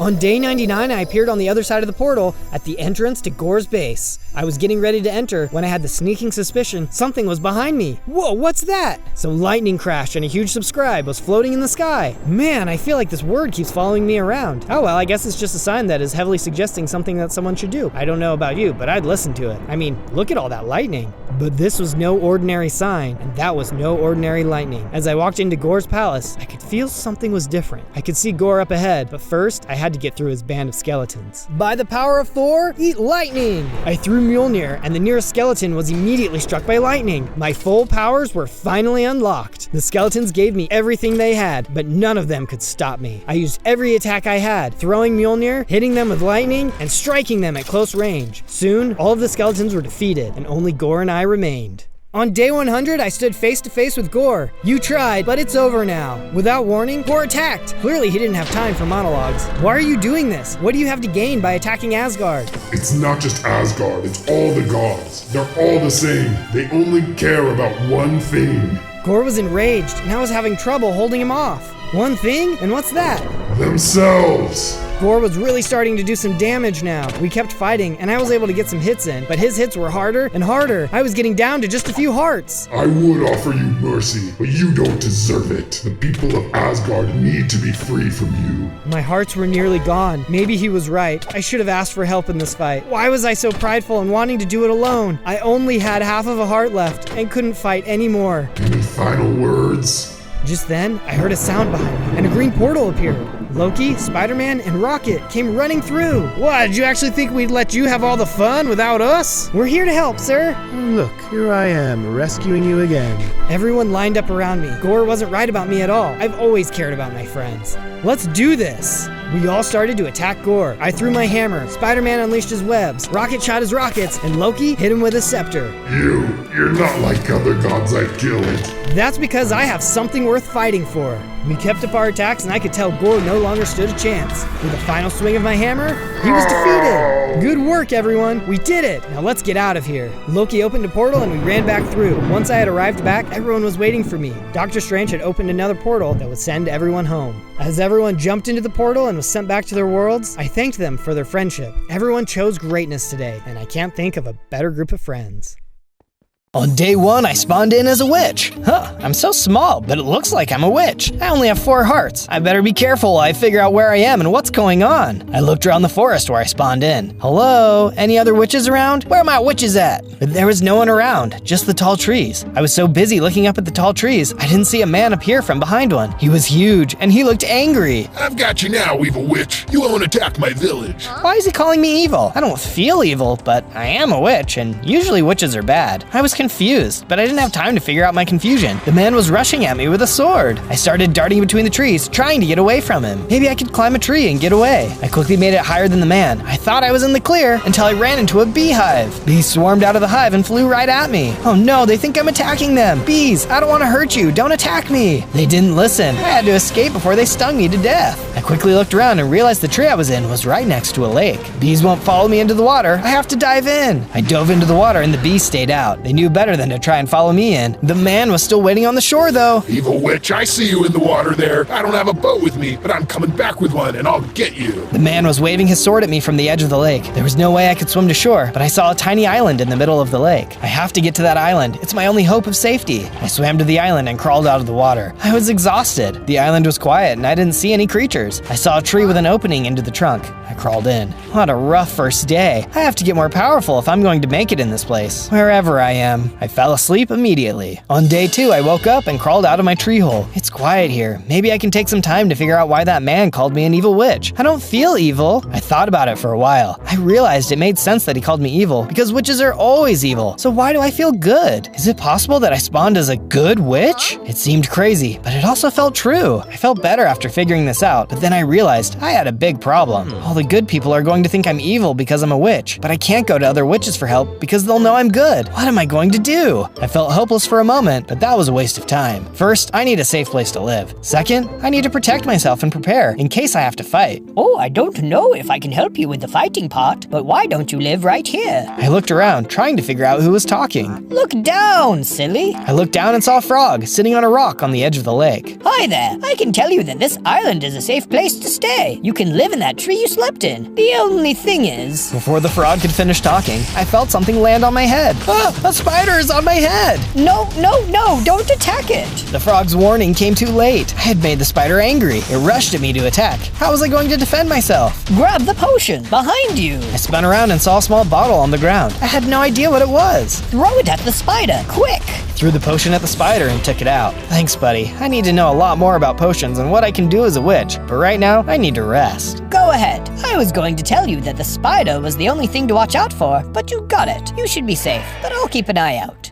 On day 3, I needed to learn more about potions, since they seemed like a pretty great weapon to use, especially for a witch. I walked back to the shore and found my frog friend. He was sitting on his lily pad. Thanks again for your help, buddy. Can you tell me more about potions? I don't know much about potions. I'm just a frog. Then how did you know I should grab one and throw it? Because another witch used to live on this island, and I watched her a lot. She never noticed me, though. Look around. I think she left a lot of stuff here when she left. I decided to explore the island and see if the frog was right. I walked towards the middle of the island, into the trees. In the middle of the trees, I found a big magical-looking purple tree and what looked like a rundown house. I wonder if this is where the witch lived. I decided to go inside and explore some more. I walked in. Suddenly, a bat flew at my face. I was about to fight back when I realized it wasn't squeaking. It was talking. Get out of my master's house. You don't belong here. Sorry, I was just exploring and trying to figure out how to be a witch. I'm really new to this. My name is Zozo. Oh my gosh, you're a witch too. Hi, Zozo. I didn't even realize. I thought you were that crazy guy coming back to destroy everything. Oh yeah, that must be the same guy who attacked me as soon as I spawned. What's the deal with him? He's a villager who lives on the other side of the lake. He's always been weird, but a few years ago his son disappeared and he became convinced that a witch took him. Now he's hunting down and hurting every supernatural creature he can find. What's a supernatural creature? It's basically any creature that has magical or weird powers. Witches, zombies, you get the idea. But aren't all those creatures bad anyway? No, that's just a myth. Most of them are bad, but there are some good ones too. I mean, look at you. I can tell you're not evil. I wanted to keep talking to the bat about good and evil creatures, but it was getting late and I hadn't found any potions or anything else to defend myself. Hey Bat, thanks for the info, but it's getting late and I should get back to my shelter. Why don't you just sleep here? Well, the house is kind of falling apart. There's no roof, walls. Yeah, but you'll be safe here. The witch who lived here before cast a spell on this spot. Okay, sounds good to me. Tomorrow I can start rebuilding the house. On days 4 to 5, I found an old stone axe outside stuck in a tree. It was in bad shape, but it'd do. It broke when I was on the second tree, but I had gotten all the wood I needed. I worked on rebuilding the witch's house so that I would have a sturdier shelter and made good progress. Then I realized I hadn't eaten anything since I got here, and I was running out of energy. Hey, Bat, do you have a name? The witch always called me Batty. Okay, Batty, do you know where I can find food around here? Oh, I forgot to tell you. The witch always had to leave the island to find enough food. She had a boat, but she took it with her when she left. Alright, I guess I'll have to swim across to find food. Here, take a couple of potions with you. The witch left some behind, and you might need them until you learn how to make your own. I wasn't worried because I already knew I was a strong swimmer. I walked back to the shore and got ready to swim. Are you going to swim across the lake? My frog friend was back. Yep, that's the plan. I need to find food, and Batty told me there's none here for me. Batty is right, but are you sure swimming across is a good idea? Crazy Man is out there, and he said he would come back with a boat. The frog had a good point, but I really didn't have a choice. I had to find food fast, and building a boat would take too much time. I jumped into the lake and started swimming. On day 6 to 8, I was swimming across the lake. It was a long distance, but I had to find food. I told you I would be back, evil witch. I'll get you now. Oh no, the crazy guy is back, and he has a boat. The crazy guy was coming right at me, and his boat was fast. I knew I couldn't let him get close enough to use his sword on me. I haven't had a chance to craft any weapons yet, but I have to defend myself. What are these potions Batty gave me? I started treading water so I could get the potions out of my pocket. I pulled out one bottle. What does this say? Potion of harming. Sounds like what I need. I was so focused on the potions that I completely forgot I had stopped moving. But the crazy guy hadn't stopped. He was coming right at me. You foolish witch. You're no match for me. Take that. How could I have been so silly? I let the crazy guy get too close, and he hit me with his sword. Ouch, that hurt. He had really brought down my health, and I didn't have that much health to spare. Okay, here goes nothing. Watch out, crazy guy. It's potion time. I threw the potion right in his face. Oh, the evil witch has used her terrible magic on me, but your silly potion is no match for my sword. I wasn't going to last much longer if I didn't do something fast. I frantically grabbed another bottle out of my pocket. Exploding potion. I guess I know what this does. I threw the potion at the back of the boat, and the end just blew up. The boat started sinking. The crazy guy jumped out of his boat, but I didn't wait around to see what happened. I swam as fast as I could to shore. When I reached the shore, I was exhausted. I turned around and saw the crazy guy bobbing in the water, moving so slowly towards the shore. Does this guy even know how to swim? Doesn't look like it, which is good to keep in mind. You can run now, evil witch, but you know I'll find you again, and next time, you won't be so lucky. I ran into the forest. I was so tired, but my hunger bar was getting really low. I had to eat something now or I wouldn't be able to keep going. I wasn't looking where I was going, and I ran right into a tree with some apples. It's not much, but this should be enough food to keep me going until I find more. I ate the apples and felt better, but I was so tired. I decided to hide out for the night and keep searching for food in the morning. On days 9 to 10, I left the forest and walked into some fields. Are those farms? There must be food on farms. I ran toward the first farm I saw. The fields were full of vegetables. I grabbed as many carrots and potatoes as I could fit in my pockets. Hey, who are you and why are you stealing my crops? I looked up to see the farmer on his front porch, and he looked angry. Hey, aren't you that evil witch my neighbor told me about? Get off my farm. He grabbed a crossbow and started shooting arrows at me. Okay, I can take a hint. I'm getting out of here. I wasn't fast enough, and one of his arrows hit me. Oh no, I'm almost out of hearts. I realized there was one more potion for Batty that I hadn't used yet. I pulled it out of my pocket and read the label. Potion of healing. Sounds like what I need. I gulped down the potion and suddenly felt a ton of energy jolt through my body. I looked down at myself. I was bigger. I don't know what's in that potion, but it gave me 10 hearts, and I turned into a bigger witch. I feel so much stronger and faster. I was so fast that I was able to dodge the rest of the arrows the farmer was shooting at me. I better not see you back on my farm, witch, and I'm gonna tell my neighbor I saw you. He's coming for you. I kept running into the fields. On days 11 to 12, I was still running through the fields. I had so much energy. I saw mountains in the distance. How far had I gone? I better not get too far from the lake. I need to get back to base soon. As I got closer to the mountains, I decided it was time to turn around. I had grabbed enough food from the farmer to last a while. Then I noticed a little hut at the bottom of the mountain. Did someone live there? Someone came out of the hut. It was another witch. Aren't witches usually bad? I better run again. Wait, come back. I want to help you. I didn't know if I should believe her, but I felt strong enough to find out. If she was lying to me, I could run or fight. Won't you come inside? You're the first good witch I've seen in so long, other than myself. You're a good witch too? Yes, come inside and I can explain everything. I walked behind her into her hut. Inside, I saw shelves full of bottles, a large table, a huge cauldron with smoke coming out of it, and a door leading to another room. It's so amazing to meet another good witch. It's been so long I worried I was the only one left. You see, good witches are incredibly rare. So much so that people don't even know or believe we exist. That means most people hunt us down and hurt us before ever finding out we're good and want to use our magic to help them. Well, that's a bummer, but at least I know I wasn't crazy for thinking I was a good witch. You are good, I can tell. I want to teach you everything I know to help you survive. The witch started to tell me about being a good witch. She told me about all the different types of potions I could brew and the materials I needed to brew them. She also explained about the different types of weapons I could build to defend myself and how to get food. Suddenly, we heard the sound of yelling in the distance. Did someone follow you here? No one has ever come this close to my hideout until now. Oh no, I stole some crops from a farmer and he got angry. He said his neighbor was hunting me. I think he was talking about this crazy guy who keeps trying to hurt me. They must have seen where I was heading. The man hunting you isn't some crazy guy. He used to be a wonderful person. He was a successful trader, friendly to everyone. He had a son who came with him on all his trading missions. He was teaching his son the business. I knew him. You see, I didn't always live here. I used to live on a beautiful island with my bat friends. Wait, you're the witch who used to live on the island? That's where my base is. Batty has been helping me. Oh, I'm so glad my old home is helping someone. Batty is a good friend. I loved living there, but I was chased away. One day, the trader's son disappeared. I know. He thinks a witch stole his son and now he's hunting all supernatural creatures. I've heard the story. I need to get out of here so your hideout stays a secret. The witch tossed out an item that looked like a bag for me and I grabbed it before running out the door. But wait, you don't know the whole story. I have to get out of here before they find you. Come back when you can. I haven't told you the most important thing. I took off running across the field and just hoped the farmer and the trader wouldn't follow me. On days 13 to 15, I kept running across the fields towards the forest. I knew I had to get back to base so I could start brewing potions and making weapons. As I was running, I realized there were little holes all around me. What is up with these holes? I better be careful so I don't step in one. A rabbit popped out of one of the holes and then another one. Pretty soon, the field was full of rabbits. Oh, aren't they so cute? I wish I could stop and pet them, but...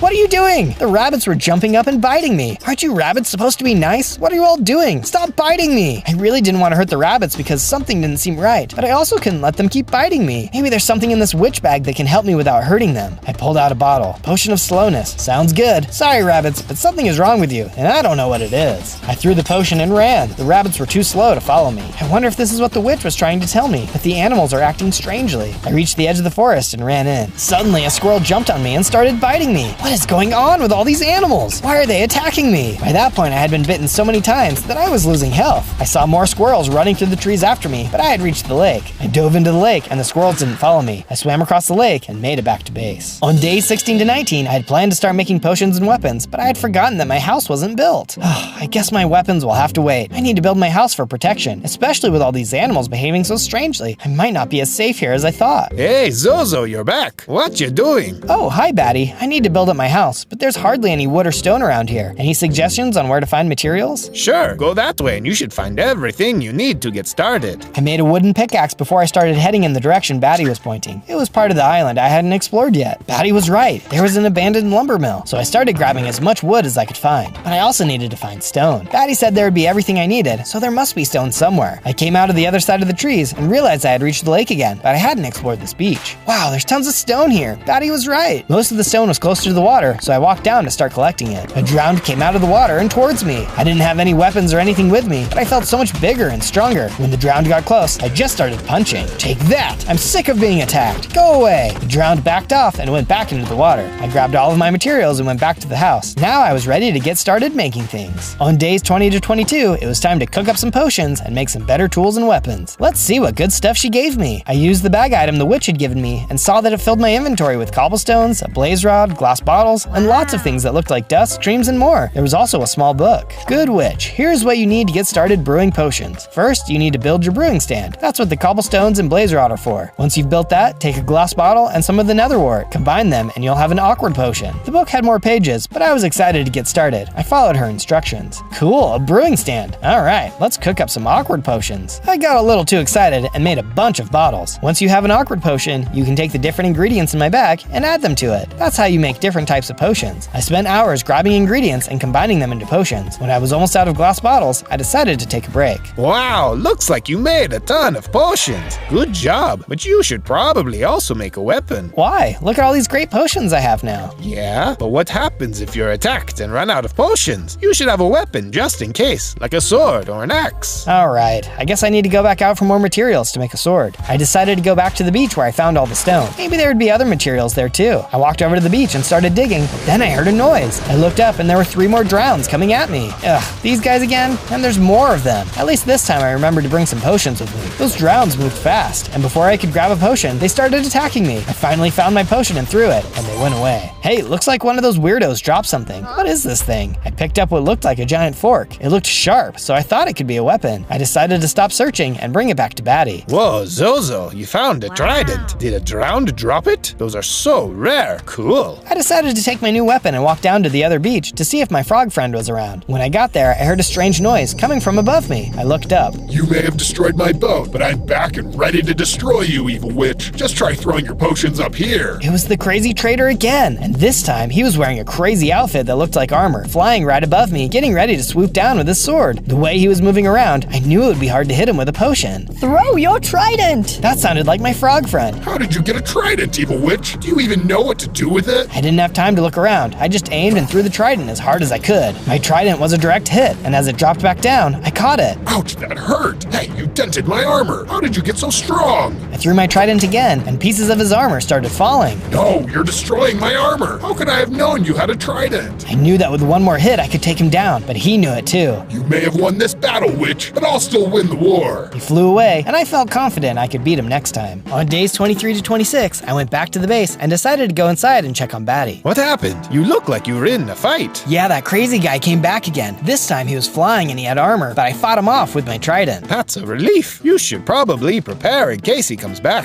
He was right. I needed to make this place more secure. My house was nice, but I needed something bigger and stronger. I decided to build a fortress around my house. Batty had helped me out by bringing a huge pile of wood. I started building up the walls, working as fast as I could. Eventually, the walls rose up around my house, and it was starting to look like a fortress. But there was something else missing too. This island needed some decoration. I've got it. I'll build a nice big statue. That'll liven the place up. I got to work on the statue. I didn't have much in the way of materials, but I at least made a good start. I know it's not much to look at yet, but do you have any guesses what it will be? Suddenly, Batty flew up to me. Hey, you know you didn't finish going through the witch bag. You should see what else is in there. I reached into the bag and pulled out what looked like a diary. It had a lock on it, but the lock fell open when I touched it. I guess it was a witch thing. I opened the diary and read the first page. The Good Witch Diary. Top secret. But if you are liking the video, make sure you search for other videos. Just search for Zozo and see the other great adventures Zozo has been on. On days 27 to 31, I wanted to make sure we had enough food. In a perfect world, I could get some animals, but my base was on an island, and I had no idea how I could get animals there. Well, the easiest way to get food here is probably to farm some vegetables. Just then, Batty swooped in, and he had other bats with him. Hey, Zozo, meet my family. Now that we have a fortress, I decided it was safe to go get them. They've been hiding ever since that crazy guy made the first witch leave. They're excited to help us out.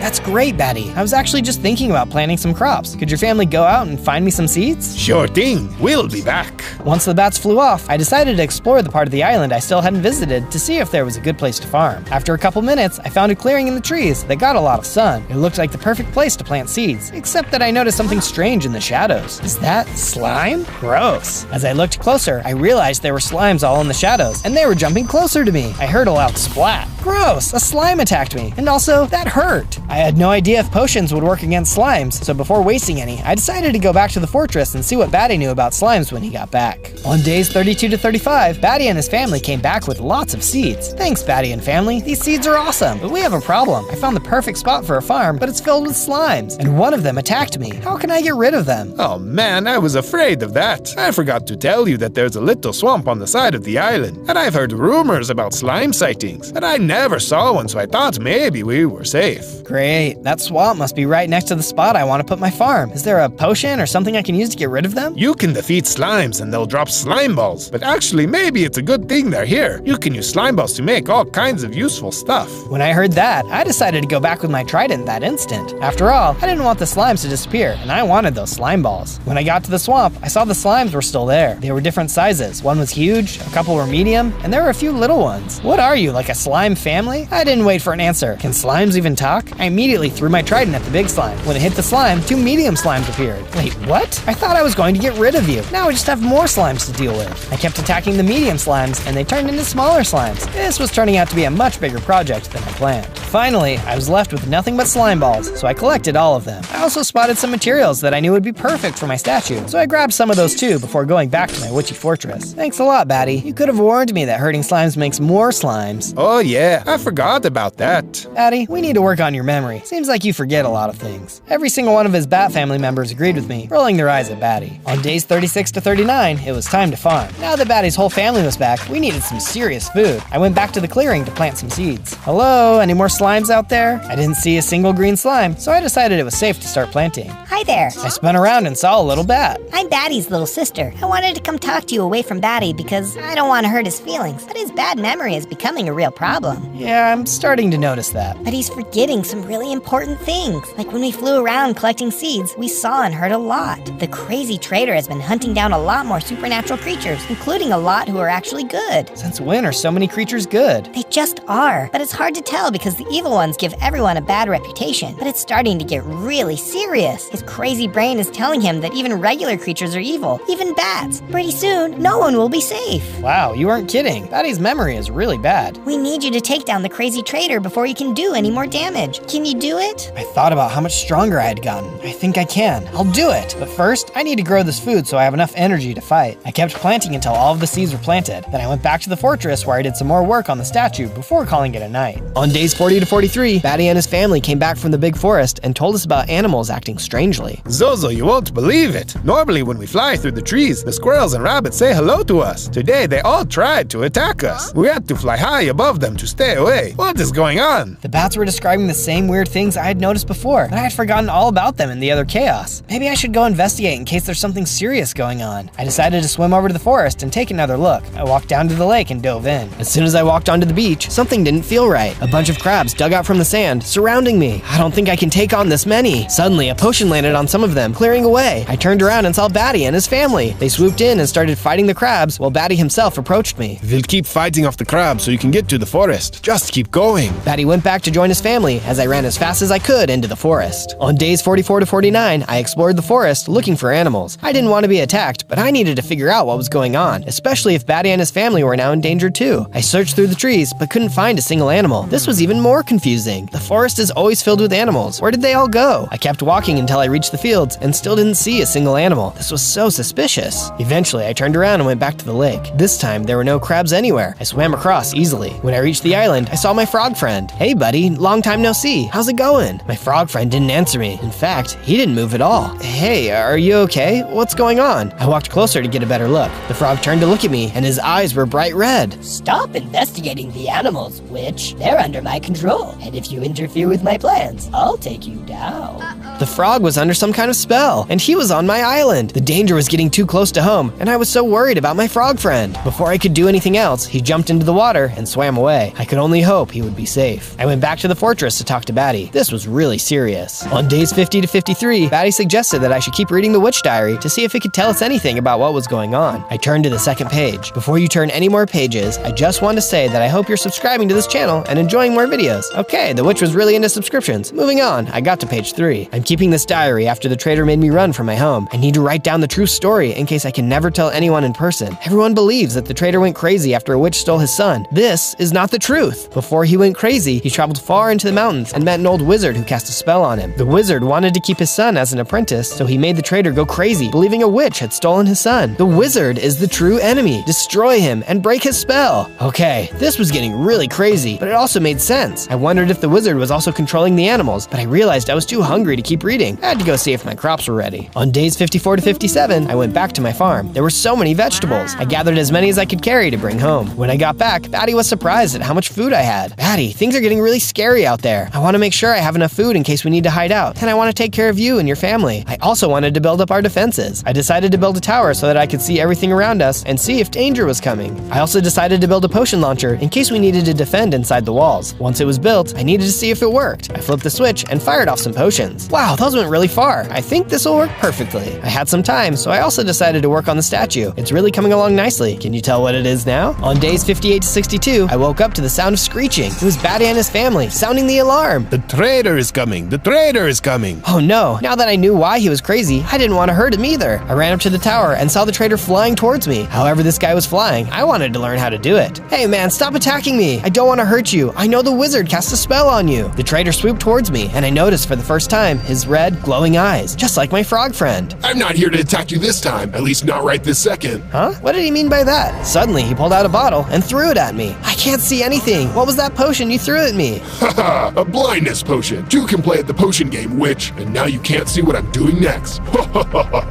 He was right. I couldn't see anything. I had to get back downstairs to get some milk, which Batty had told me would give me my vision back. I stumbled down the stairs and drank some milk, but it took me so long, I was worried about what the traitor did while I was blind. I was so exhausted from the ordeal, I decided to get some sleep. On days 63 to 66, I woke up and went back to the witch diary. I had stopped reading before, but now I knew I had to keep going and figure out what was going on with the animals and how to defeat the wizard. I opened the diary where I stopped reading before. Before I keep telling the sad story, I really hope that you're enjoying the video so far. If you like it, why don't you subscribe to our channel for more? I wasn't even going to try to understand that one. A warning for you. The wizard has been growing stronger every year. Soon, he'll be too powerful to defeat. You will know that his power is becoming too strong when he takes control of all good creatures in this land. Even the nicest animals will turn on you. This is a sign that you must defeat the wizard now. If you wait, it will be too late. My heart sank. Now I knew why the animals were acting crazy, and it meant that the wizard was growing too powerful to stop. On days 67 to 70, I knew I had to find the wizard and stop him before he took over the world. Unfortunately, I had no idea where he was. I didn't even know where the traitor was hiding. I started gathering supplies when suddenly I heard a familiar voice behind me. What are you doing?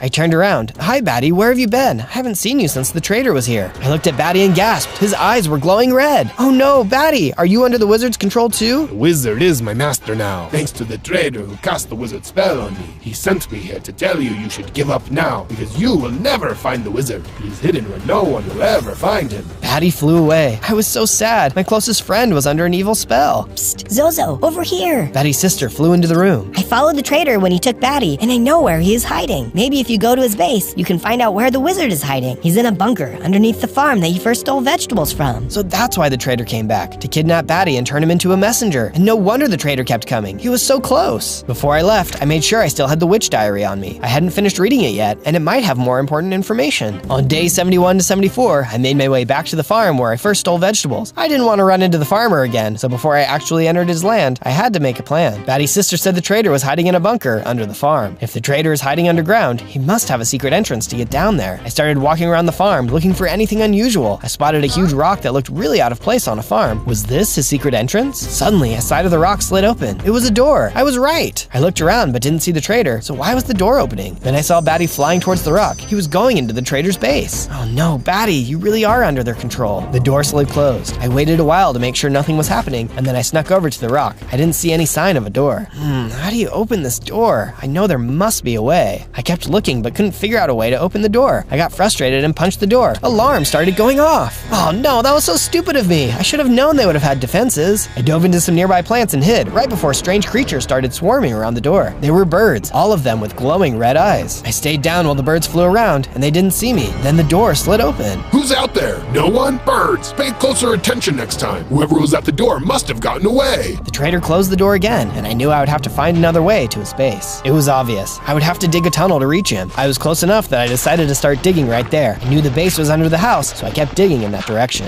On day 75 to 78, I was digging a tunnel to reach the traitor's base. I knew I was getting close to the house, and the base had to be close by. I dug and dug until I saw a wooden wall. I had reached the base. I stopped to organize my inventory before I broke through the wall with my axe. How did you find me, evil witch? Hey man, I had to find you because you stole my friend Batty, but I don't want to fight you. I know that you're under the spell of the evil wizard. This isn't really you. What are you talking about, witch? There is no wizard. I am going to destroy all creatures responsible for taking my son away from me. He came rushing at me with his giant sword. I was scared, but I knew how much bigger and stronger I was since our first fight and all the special potions I had brewed. He swung a sword at me and I fought back, throwing potions potions, drinking healing potions, and stabbing at him with my trident. Evil witch, you will not stop me! I really wish this guy would stop calling me Evil Witch. He spun around and punched a wall and ran down another tunnel. I went to run after him, but he threw another blindness potion at me. So annoying! I put down my bag. Fortunately, I brought milk, so I drank it quickly, but not fast enough to see where he went. There was a fork where 2 tunnels went in different directions. I ate some of my food before I looked down both tunnels. To the right, I saw a red glow. It was his eyes. I took off running down the right tunnel, eating some more to make sure I was at full health. Soon, I reached another room. There, the traitor had grabbed a giant shield in addition to his sword. This was it. I was going to have to throw everything at him and hope I could defeat him. I threw every potion I had, hitting him with one right after the other. I hadn't thought about what might happen if all the potions mixed. The traitor had been knocked to the ground, and suddenly there was a black puff of smoke. When the smoke cleared, his eyes were normal. What happened? Where am I? Had my potion somehow broken the wizard's spell? You're in a bunker underground. You've been hunting down creatures because you thought a witch stole your son. No, I remember everything. I know a witch didn't steal my son. It was the wizard. He took my son and cast a spell on me so that I would think a witch had done it. He looked so sad. I think the wizard's spell was the only thing keeping me going all this time. Without the spell, I'm dying. No, let's go destroy the wizard and save your son. It's too late, but please, go defeat the wizard for me. With that, the traitor disappeared. On days 79 to 84, I took one final look at the room we fought in, then went back through the tunnels of the traitor's bunker. I stopped there to rest for a minute. While I was there, I decided to eat something and keep reading the witch diary. The end of this story is sad and shocking. I have been exploring the mountains where I now hide, and I discovered where the wizard lives. I snuck closer to his hideout, and there I saw something terrible. The wizard was not the wizard I knew from before. Instead, the wizard was the traitor's son. He had become the wizard. Oh man, maybe it's a good thing the traitor disappeared. He would be so upset to learn his son had turned into the wizard. It is hard to say, but you still must find the wizard and destroy him, no matter who he is. If his power is this strong, there is no way to make him good again. I drew a map to where the wizard is hiding in the mountains. It is buried under my house on the island. Find the map, find the wizard, and destroy him. I guessed it was time to go back to the base. On days 85 to 89, I went back to the island. It was so lonely without Frog and Batty, but it was probably also good they were gone. If they were under the wizard's spell, I couldn't safely dig up the map. I went back to the house and started digging into the floor. I saw a glowing light. I kept digging until I found a secret room under the house. The room glowed with potions I had never seen before. There was a folded paper on a table, and in the corner was the traitor's sword. What was it doing here? I picked up the paper and noticed a map placed next to it. Take this map and find the wizard, use his sword, which I stole, and defeat him with it. Wow, so the witch had stolen the sword, but somehow the traitor got it. When he disappeared, I guess the sword came back here. I picked it up. It was huge. Can I even swing this thing? It was too heavy for me, but that's when I spotted something. There was a chest on the table where the note was. I opened it up and saw several potions and rare items in there. The purple potion in the middle catching my eye. I picked it up. A power-up potion. I wonder what this does. The description said, drink me, as well as that it had been brewed at the peak of witching hour. That sounded amazing, so I decided to listen to the potion and give it a try. I drank the potion down and immediately felt it start to change something inside of me. I started to grow in size, gaining hearts, and felt much stronger. Strong enough to swing a sword? I tried it, and now I could swing the sword easily. So I grabbed the map, sword, and a few of the strange glowing potions. In the other corner of the room, I spotted something interesting. Is that what I think it is? That clearly looked like a witch's broom. I think I found my way of reaching the wizard now. I took out my pickaxe and dug through the collapsed door, entering a cave which led me back out. On days 90 to 94, I used the map to figure out where the wizard was hiding. Sure enough, he was in the mountains near where I had met the other witch. I needed to prepare for this battle. I looked at the glowing potions. One was a potion of invisibility, which sounded pretty useful. Another said, potion of disintegration. What was that? Its label read, do not drink me. I didn't want to use a potion that I didn't understand, so I went back to the diary. I flipped to the back of the book where the witch had made a list of all the potions and their uses. Looks like this is one of the strongest potions out there. I better use it carefully. I grabbed the bag and a bite to eat as I left my house. But before I went to confront the wizard, there was one more thing to do. Finish my statue. Batty and his family weren't around to help me this time, but I still managed to finish it. There, I think it looks pretty good, but what do you think? With everything prepared, I placed down the broom in the courtyard and climbed on, soaring up into the air and over the tree line. I flew across the lake, over the forest, over a pumpkin grove, and over the fields. Then, I saw the mountains getting closer. I saw the witch's hut, but I went past it. I didn't have any time to spare. I flew and flew up the mountainside until everything on the ground was barely visible. Looking at the edge of a steep cliff, I saw it, a great black castle. That must be where the wizard lives. I'm getting so close. Maybe I should take this invisibility potion so he doesn't see me coming. I drank the potion and turned invisible. Feeling safer, I flew up to his castle. The gate was wide open. Wow, this guy must feel pretty safe up here in the clouds to just leave his gate open. I peeked inside. On days 95 to 98, I snuck inside the wizard's castle. Even though I was invisible, I knew I had to be quiet and careful or he would realize I was there. The castle was huge. There were so many hallways and stairs, I didn't know where to start. I had to find the wizard though, so I started walking down the darkest, scariest looking hallway. I figured that was my best shot. As I walked down the hall, I started hearing whispering voices. It was hard to understand what they were saying, but one thing I did hear. You've reached the wizard's lair, and the final battle approaches. Only the strongest warrior dares to fight the wizard. If you've enjoyed this journey, prove it by liking this video and subscribing to our channel.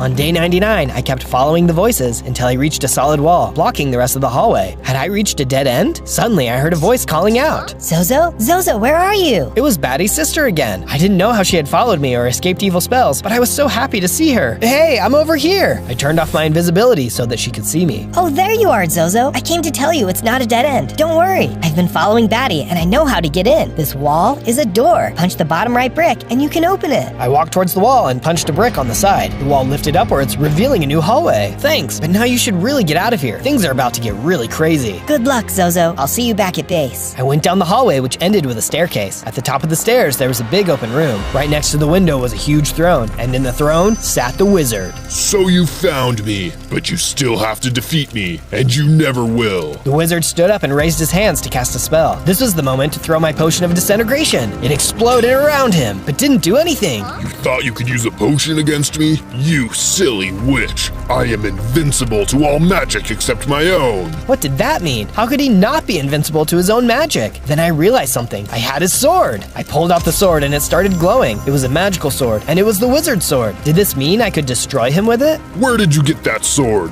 That was my master's sword that he gave me when I became the wizard, but another witch stole it from me. How do you have it? Doesn't matter how I got it, buddy. What matters is that I'm going to use it to destroy you. Before I could attack him, though, I felt some of the sword's power start to enter me. I grew to be even bigger with even more hearts, and now I had a cool magical effect surrounding me. I ran towards the wizard, but as soon as I got close to him, he teleported behind me. That's not good. I charged at him again, only for him to teleport away, but I could tell he was getting tired. He summoned ice spheres that circled around him as I rushed at him again. He didn't have time to teleport away, but he snared me instead, landing more firebolts on me before teleporting away again. No, how are you still standing? My spell should have taken you down. I don't know, dude, but take this! Before he could do anything else, I swung the sword as hard as I could and hit the wizard. He screamed as his magic started to seep out of him. I backed away right before he vanished in a white explosion. I had defeated the wizard. Time to get out of here! I rode my broom all the way back to the base, drinking healing potions to recover on the way. As I flew over the forest, I wondered what I would find. As soon as I passed over the forest, I heard cheering. All the rabbits and squirrels had come out to welcome me home, and not a single one of them attacked me. I was so relieved and excited to get back to base. I glided across the lake and saw the crabs celebrating my return. I got to the island, and right there in front of me were Frog, Batty, and Batty's entire family. All their eyes were normal, and they were cheering. You did it, Zozo! You defeated the wizard! Batty, it's so good to see you again. I'm so happy you're free of the evil spell. Now I'm going to go inside, eat a nice big meal, and go to sleep. If another evil wizard comes back, you know where I'll be. On day 1, I spawned in as the Grinch. Wow, look at that. I'm the Grinch, ready to steal Christmas. Oh no, I only have 3 hearts. I guess it's true what the story says. The Grinch's heart is way too small. I was so focused on my hearts, I didn't hear the huge group of bad snowmen creeping up on me. They blended in with the snow at first, but I heard them just before their leader grabbed me. Hey, what's the big idea? I know I'm the Grinch, but that's no reason to be so mean. Come with us, and no one gets hurt. Forget that. I've got to steal Christmas. I don't have time to deal with you. I pulled away from the leader and started to run away. Luckily, I was faster than the bad snowmen and was able to run past them. Hey, get back here! No way! As I ran away from the bad snowmen, I started thinking about what I knew about the Grinch. If I was going to be him, I wanted to get it right. I knew he was a mean one who couldn't stand the Whos or their Christmas celebrations, who wanted to take all the presents and food for himself. But wait, the Grinch doesn't work alone. He has his trusty dog Max, his only friend in the whole world. I looked around for a dog, but couldn't see one anywhere. Oh no, what happened to Max? How can I steal Christmas without him? I was about to start searching the ice caves for my dog when an ice cave spider crawled out of the cave and bit me. Ouch! I could feel that the bite had poisoned me, and I had to think fast to counter the effect. I ran and ran and ran until I found a village, and there was a pen full of cows. Perfect. Excuse me, Miss Cow. Can I have some of your milk? Sure, fine by me. I was able to get a milk bucket and cure the poison before I got too sick. But before I could look for any other supplies, a farmer came into the pen. Eek! Get out of here, you! Stop trying to ruin our holiday fun! You didn't have to tell me twice. I made my way back toward the caves, and after making sure there weren't any more spiders waiting for me, I crawled into one to rest. I found some logs, sticks, and charcoal and crafted and placed a campfire to get warm. As I settled in, I thought about Max the dog again. What's the point of stealing Christmas without my best friend? I have to find him and get him back so we can pull off the holiday heist of the century. On day 2, I woke up and went out of the cave. I made it through the first day, but if I was going to keep surviving, I needed to find a safe place to hide out. But I didn't want to stay somewhere that the bad snowmen might come looking for me again. I decided that, whether they liked it or not, I should camp out closer to that village. That way, I'd have lots of people who would also see the snowmen coming. But I couldn't set up right in the village either. If I was too close, people like that farmer might get mad and chase me out of town. Then I'd have to start all over. I decided to have a look around and see what was right by the village. It turned out that there was a mountain right next to the village, and from the top of the mountain, I could see the villagers down below. Perfect. Not too close, but not too far, and not out by those dangerous snowy caves where the snowmen found me before. This is it. This is where I'll build my base. But before I could build it, I needed some tools. I made myself a crafting table and crafted a wooden pickaxe. Next, I took that pickaxe and mined some stones. Awesome, now I can make stone tools. I made a pickaxe, an axe, a shovel, and a sword. Then I got to work gathering some more wood so I could build my base. All the way up here, on the edge of a cliff, it was going to be kind of tricky to build, but I knew I could do it. While I was working, I saw a figure approaching me. It looked like a villager. I'm just building a base. I'm not here to steal from you. But as they got closer, I realized it was a pillager instead, and he shot an arrow at me. Oh, no you don't. I drew my sword and managed to fight him off. Then I chased him away from my base for good measure. As I was walking back to my base, I saw that someone had dropped some cookies and left a chest in the middle of the forest. The chest had a bunch of supplies in it. These aren't mine. It would be selfish to take them. But I am the Grinch after all. It started to get dark and began to snow, so I settled in for a good night's rest. I'll get even more done tomorrow. On day 3, I woke up knowing that I needed to get more supplies. I looked all over the mountain, but I couldn't find anything useful. So I decided to sneak back down into the nearby village instead.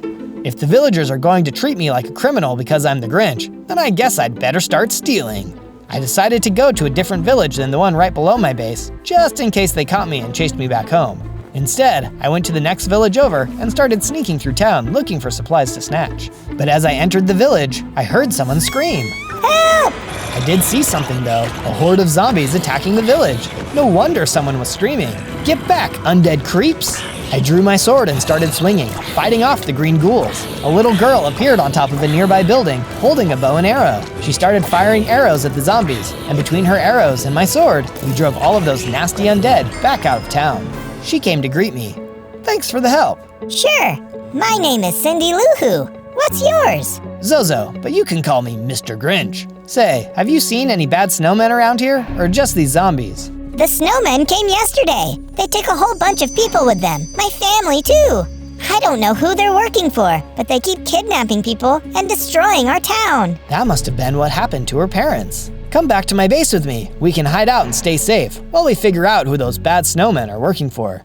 On days 4 to 5, Cindy and I worked on the base together. We demolished the previous starter house I made and built a bigger house. I even added a loft where Cindy could live, but it still wasn't completely finished. We needed to strengthen our security to keep safe, just in case the snowmen came back, or something else found us. And whoever was ordering them around, the big bad who took Max, was probably way tougher than them. I'm getting pretty hungry. Could we look for some food? Great idea. Me too. I think I saw some apple trees down this way. Help me pick some. I've got some other supplies we can use to make a pie. I love pie. Who doesn't? Cindy and I found a whole bunch of apple trees and started picking the fruit to take back to our base. As we were gathering apples, we suddenly heard a howl. What was that? Cindy and I both looked around and saw a pack of feral wolves closing in around us. Cindy was so much more defenseless than me, I couldn't let the wolves get to her. Quick, Cindy, climb this tree and get to safety. I'll handle these wolves. I can use my bow and arrows from up there too. Cindy climbed up out of reach and started firing arrows at the wolves. I helped out with my sword from down on the ground, and together we were able to defeat the wolves. As Cindy climbed back down from the tree, I noticed something shiny on the ground. A bottle. One of the wolves must have been carrying this in its mouth. It's a potion of healing. Yes. Sweet. I grabbed it, and together Cindy and I took all of our apples back to the base. We're going to need to find a way to keep danger away from our base. I think I might have an idea. But first, let's eat. On days 6 to 8, Cindy and I started to get really hungry again. We can't live on apples forever. We need to find another food source. Oh, I know what we can do. We had cows and chickens back in my village. No one's using them right now. We should go get them. Oh, great! Let's make some pens for them first. We worked together to build the pens, 2 for the chickens and a big one for the cows. We even added a small farm to feed the animals. Then, we headed back down to Cindy's village to round up the animals. As we were working hard to herd the animals in the right direction, which was much more difficult than I expected, I heard a voice yelling at us. You're a mean one, Mr. Grinch, but you're no match for me. Better come willingly if you ever want to see your dog Max again. What? Who's talking about my best friend Max? I looked up, but I couldn't see anyone. I could just hear them. Wait, look! Cindy pointed, and I saw a huge Jabberwock looking down at us from the top of a tall tree. You took Max? My friends call me Steve, and my enemies call me Evil Steve. I took your little dog, and Cindy's parents too. And I won't stop there. You think you can steal Christmas? Try doing that when there is no one left to celebrate it. I'm taking them all, and there's nothing you can do to stop me.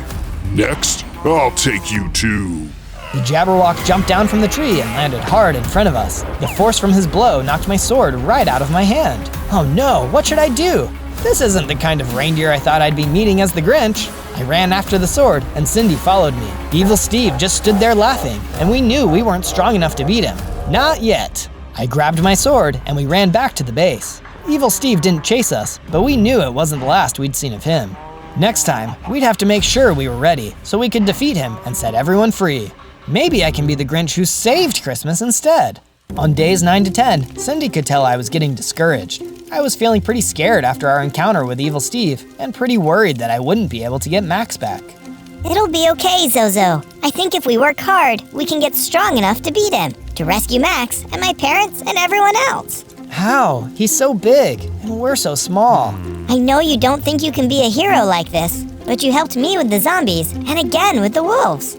Together, we can do anything. Tell me more about Max. You'd do anything to get him back, right?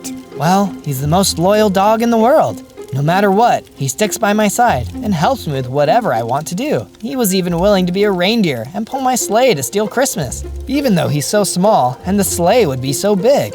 I just wish I'd told him thank you more before he was missing. I have an idea I think might help cheer you up. Let's build a statue of Max together to show him how much you appreciate him and to welcome him to the base. We talked it out near a forest and decided to clear out an area to make room for the statue. After that was done, we started construction on the Max statue. We worked all day, and by the time we were finished, we had the bed Max would sit on, only much bigger. We're off to a great start. We are, but it's starting to get dark.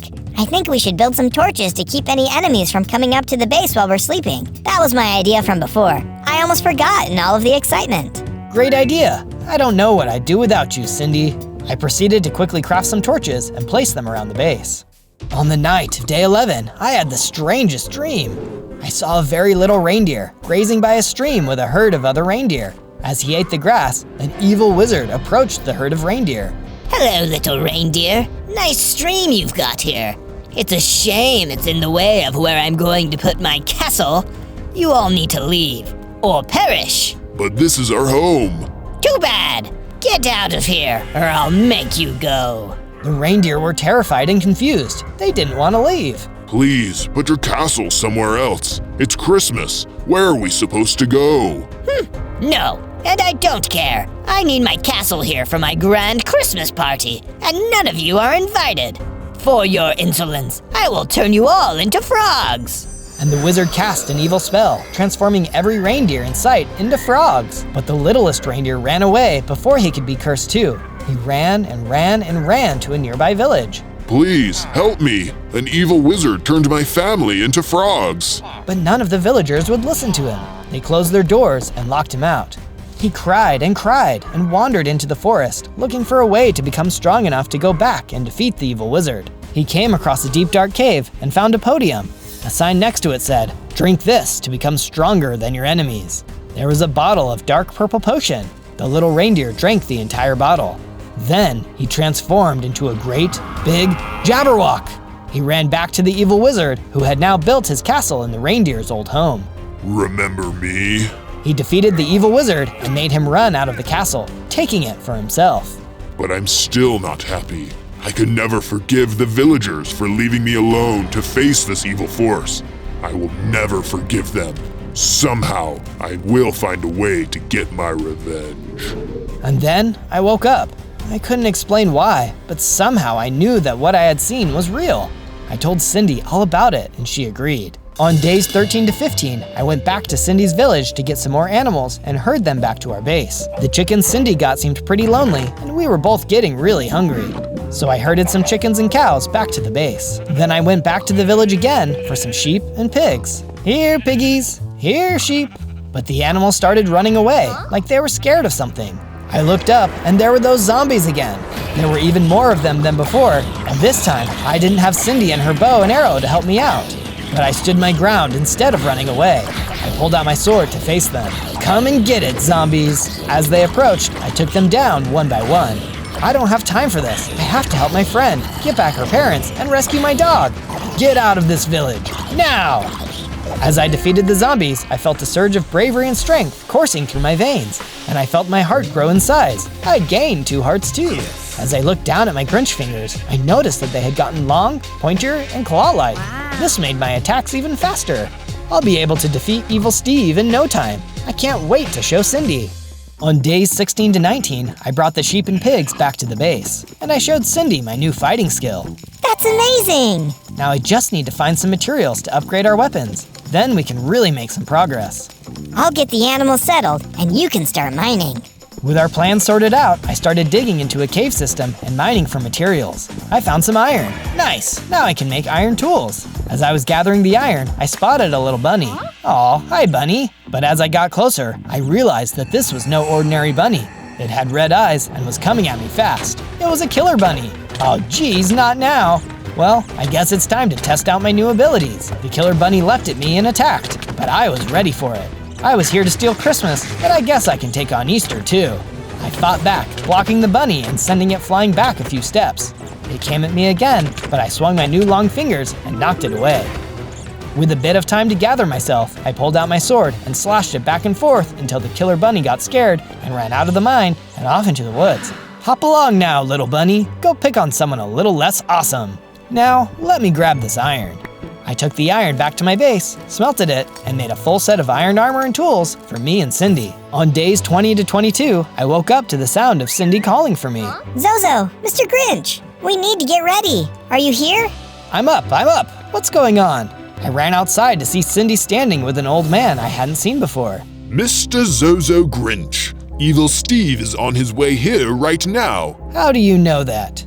Because I just managed to escape from his castle, and I wanted to get back and find my granddaughter. I'm afraid I must have led him right to you. Wait, are you Cindy's grandfather? I am, but we don't have time for proper introductions. You need to get ready. I will do my best to help you fight him off, but I'm not a very strong fighter. If he's headed this way, then I'll meet him before he gets to the base. There's no time to waste. I grabbed my new iron sword and pulled on my brand new armor. I ran ahead, following the sound of Evil Steve's big, booming footsteps. There you are. I'm stronger than I was before. I'm not scared of you. You should be. You think a little more training and a simple iron sword will be enough? You're a fool. You're a bad banana with a greasy peel. Taking innocent dogs and villagers won't make up for what that wizard did to your family. Can't you find someone to turn them back into reindeer and just leave everyone else alone? It's too late for that. There will be no stopping me. I'm going to take all of the villagers from every village around here, throw them in my dungeon, then go through their homes and take all of their food and holiday presents for myself. None of them deserve to celebrate.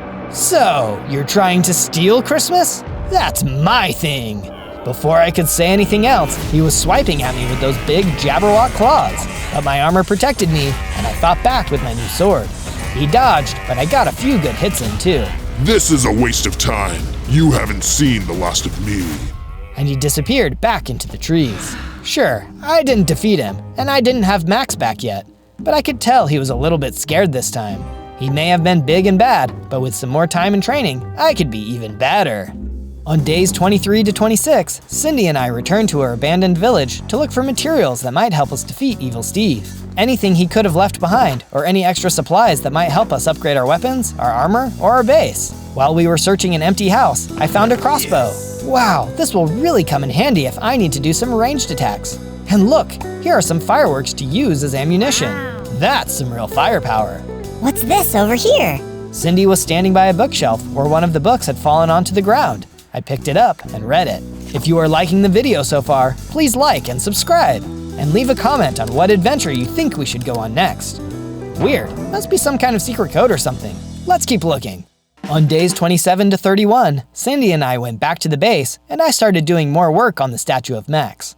After that fight with Evil Steve, and the exhausting search for more supplies, I needed something to get my spirits up. This looks pretty good so far, but I think it's missing something. What do you think? Yeah, I think you're right. We need some oak planks to make this really perfect. There's some down by the beach. Great, you keep working here, and I'll go to the beach. I made the journey to the beach based on Cindy's directions. And when I got there and started looking for oak trees, a tarantula crawled out of its home and attacked me. Hey, whoa, I'm just here for some oak trees. I don't want any trouble. But the tarantula didn't listen to me and just kept attacking. It bit me. Ow, stop it, that hurts. Let me get the oak logs and I'll be out of your way. It bit me again and I started getting pretty mad. Okay, if that's how you want to do this. I grabbed my iron sword and slashed at the tarantula, knocking it away before it could bite me again. It skittered away, leaving me alone once and for all. Finally, now let's see about that oak tree. I gathered all the blocks I needed for the statue and headed back to the base to help Cindy keep building. On days 32 to 35, I was heading back to my base when suddenly I saw a moose charging right at me, its antlers lowered to strike. Hey, I'm just walking here. I dove out of the way, but the moose just turned around and started to charge me again. What did I ever do to you? This time, I climbed a tree and pulled out my new crossbow. I shot a firework toward the moose, and when it exploded, it scared the moose so badly it jumped up into the air. Then it ran away without another look. Wow, that was impressive. Who said that? I looked around, but couldn't see anyone. Down here. Below the tree, poking out of a hole, was a mouse. Say, if you're a big mighty hero, would you help me with something? What is it? This awful Jabberwock stole a present I got from my mother. Could you help me get it back? I'm trying to defeat him anyway. Where is it? I heard he has a bunch of his stolen loot stashed on an island nearby in a treasure chest. He keeps it there until it's time to bring it all to his castle. Don't worry, I'll get the present back. On days 36 to 39, I traveled to the island that the mouse had told me about. I used a raft to get across the water, and thankfully nothing attacked me on the way. When I finally made it to the island, I could see the treasure chest, but I could also see something else. There were soul vultures above the treasure chest, guarding it from anyone looking to take it. Oh no, what should I do about them? There's no way I can get the present back if they're up there waiting for me. What can I do? Should I try to use my crossbow to fight them off? Or should I try to sneak onto the island and use my long GRINCH fingers to grab the treasure chest without them noticing? There are a lot of them. I think I'd rather do the second one if I can. But I'll bring my weapons, just in case. On days 40 to 43, I hopped off my raft and got up onto the island without the soul vultures seeing me. I tiptoed onto the sand as carefully and quietly as I could and crawled along the ground toward the treasure chest. I stretched my fingers and grabbed the items from the treasure chest. Success! The soul vultures were still above me and hadn't seen a thing. Psst, excuse me. I turned and saw a mouse in a little cage behind me. The key to this cage was in that treasure chest. Could you help me out? Yes, but we will have to move fast. I pulled the key out, then unlocked the cage and released the mouse. No, thank you so much. Quick, let's get out of here. I went back to the raft and the mouse followed me as well. The soul vultures finally realized what had happened, but we were long gone and paddling back across the water. And for some reason, the crabs started dancing as if they were happy for the soul vulture's misfortune. I brought the contents of the treasure chest back to the first mouse I met. Amazing, thank you. Now I can give my mother her hat. Oh, and you can keep all the pies I made in exchange for saving me. Yum, thank you. I know the Grinch is supposed to be mean, but sometimes being nice can be pretty sweet. On days 44 to 49, I made it back to the base. I finally gave Cindy the oak logs, and she helped me add it to the next part of the statue. It's really starting to look like Max. I think this will be a great present. Next, we built some guard towers for the base. Now that Evil Steve knew where to find us, we had to be sure to be extra careful. With these new towers, if he tries to come back and mess with us, he won't know what hit him. On days 50 to 53, Evil Steve struck again when we were least expecting it. We meet again, Zozo. Aren't you happy to see me? I see that you've been accepting guests lately. Got any room for me and my friends, the stone monsters? Oh no, it looks like he really does have an army of stone monsters. My crossbow bolts will probably bounce right off of them. Cindy Lou, take your grandpa and hide in the base. It's too dangerous for you to be out here. But Zozo. Just go, it's okay. I can handle myself. Cindy and her grandpa ran back to the base. I had to buy them some time. Either you let us in, or we'll bring you and your friends back to my castle. We have plenty of room for our new guests. We're staying exactly where we are, Evil Steve. You really think you're better at stealing than the Grinch? No, but I'm better at kidnapping. Get 'em, boys. That's when the stone monsters came at me. I'm so glad I made those iron weapons and tools, or I would have never stood a chance. They came at me one by one, and I struck at them with my sword until they were either knocked down or ran away. But wait, where's Evil Steve? Zozo, help me. Cindy Lou, I'm on my way. I ran inside and found Cindy Lou crying. She seemed really upset. Zozo, Evil Steve came in here. He took my grandpa. I don't know what to do. It's okay, Cindy. We'll get him back, no matter what. I went outside of the base, and that's when the last few stone monsters attacked. They'd just been a distraction, while Evil Steve kidnapped Cindy Lou's grandpa. I defeated the last few stone monsters with my sword, and I got another upgrade. I worked my way up to 7 hearts and got a new skill, Grinch Sneak. Because the Grinch is so good at sneaking around, I'll be able to sneak into places without being found. You'll never see me coming, Evil Steve. On days 54 to 57, I decided our base needed better security. We don't want any repeats of last time, and it made sense. After all, the Grinch doesn't like visitors. For my security system, I decided to go classic, a massive fence. But it's not like Evil Steve would be afraid of a little fence. I needed to get serious. That's why I added more guard towers. Now that's a Grinchy security system. After that, I decided I needed a little more information about what Evil Steve was planning. If I was going to steal back Cindy Lou's grandpa, I couldn't go in unprepared. That's why I went back to the plains to talk to the mouse I helped out earlier. Hey, Mr. Mouse, Evil Steve kidnapped my friend's grandpa and my dog Max. I want to help get them back, along with all other kidnapped people. Do you have any idea what he's planning? Well, I've always tried to avoid Evil Steve myself, with him being evil and all, but I know every year he hosts a big Christmas party, and he makes all his prisoners go, whether they want to or not. If you're planning on sneaking in, that'll probably be the best time. Now there's an idea. Maybe stealing Evil Steve's Christmas wouldn't be such a bad thing. On days 58 to 62, I decided it was time to upgrade my armor. Iron was fine and all, but for going after the big boss, I needed something serious. That's right, it's time for the Grinch to get his long, Grinchy hands on some diamond armor and weapons. But getting your hands on diamond armor isn't easy. I found a huge dark cave and decided to explore it, but eventually I got to a dead end. Well, I guess sometimes the only way to go is down. I started mining deep into the ground with my iron pickaxe. That's when I discovered an even deeper part of the cave, where lava was flowing. But hey look, there's a diamond deposit. You know what they say, diamonds are Grinch's best friend. At least, I think that's the expression. The last thing I expected was for this cave to be haunted. A ghost ancient warrior popped out of the wall and started attacking me. I'm sorry for disturbing your burial grounds. I just wanted some diamonds, I swear. But he didn't listen to reason. He kept attacking me, so I needed to pull out my sword and defend myself. I've been fired my crossbow a few times. I've heard of ghosts of Christmas past, present, and future, but this is something else. Thankfully, I'm a much stronger fighter than I used to be. I kept fighting back until the ancient warrior ghost disappeared. But he didn't just disappear, he dropped a potion too. Potion of Swiftness. That'll come in handy later. Don't mind if I do. I mined my diamonds and headed back to my base. That's where I made what I'd set out to make. A full set of diamond armor and a sword to match. Merry Christmas to me! On days 63 to 66, I carried on working on the statue of Max. It reminded me of what was most important, getting Max and Cindy Lou's grandpa, and everyone else, back safely for Christmas. But my statue of Max was looking a little sad. It needed something. But what? Oh, I know! Max always loved chasing a ball around. I should add a ball to the statue. I started making a nice red ball right in front of the statue of Max. It looked as if he was looking at it cheerfully. That's the Max I remember. When I get him back, I'm gonna play ball with him for hours. And if you want hours of fun too, then you should subscribe to Zozo and check out all of our fun Minecraft adventures. I love reading all of your awesome comments too.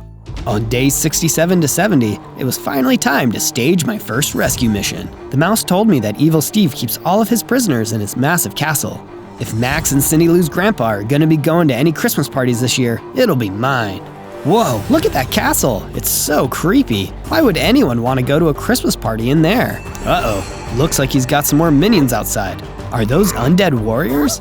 They make zombies look like sweet old grandmas in comparison. Evil Steve doesn't mess around when it comes to home defense. Maybe I should get some of those for my base. But I needed to worry about that later. How can I fight my way in? If I just go in, swords blazing, I might have attracted too much attention. I need to create a distraction. This is where my crossbow came in. I aimed it carefully from a hidden position and fired a bolt at a random corner of the castle walls. That got their attention. Then, I needed to move fast. Lucky for me, I had a potion of swiftness. While the undead warriors were on their way over, I took the potion and then used my Grinch sneak skill to slip right past them and made my way into the castle, right under their nose. Now I'm really living up to my Grinchy reputation. On days 71 to 74, I made my way deeper into Evil Steve's castle. It was somehow even creepier on the inside. After exploring for a bit, I opened a door at the end of the hall, and behind the door was a bunch of undead warriors waiting for me. Guess those undead warriors were way smarter than I gave them credit for. I'm totally surrounded. Do you think we can just talk this out?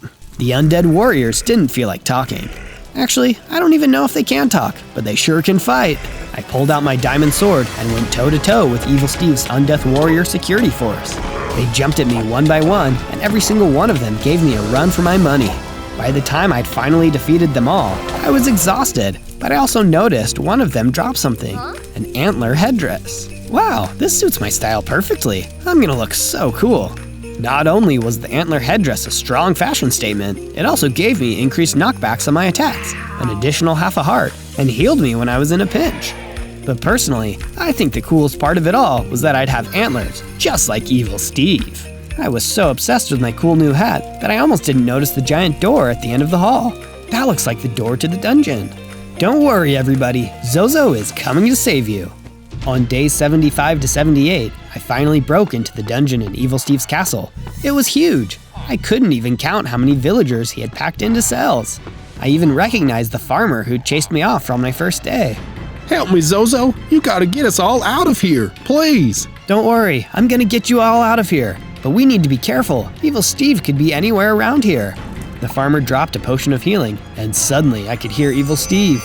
Oh no! You're right, Zozo. I could be anywhere. Of course, he's right behind me. That's the exact kind of luck that the Grinch would have. You fell right into my trap, Zozo. I bet you're here for your precious little dog, aren't you? I'm here for everybody, but yes, of course I want Max back. Then you'll have to go through me, you grinchy little fool.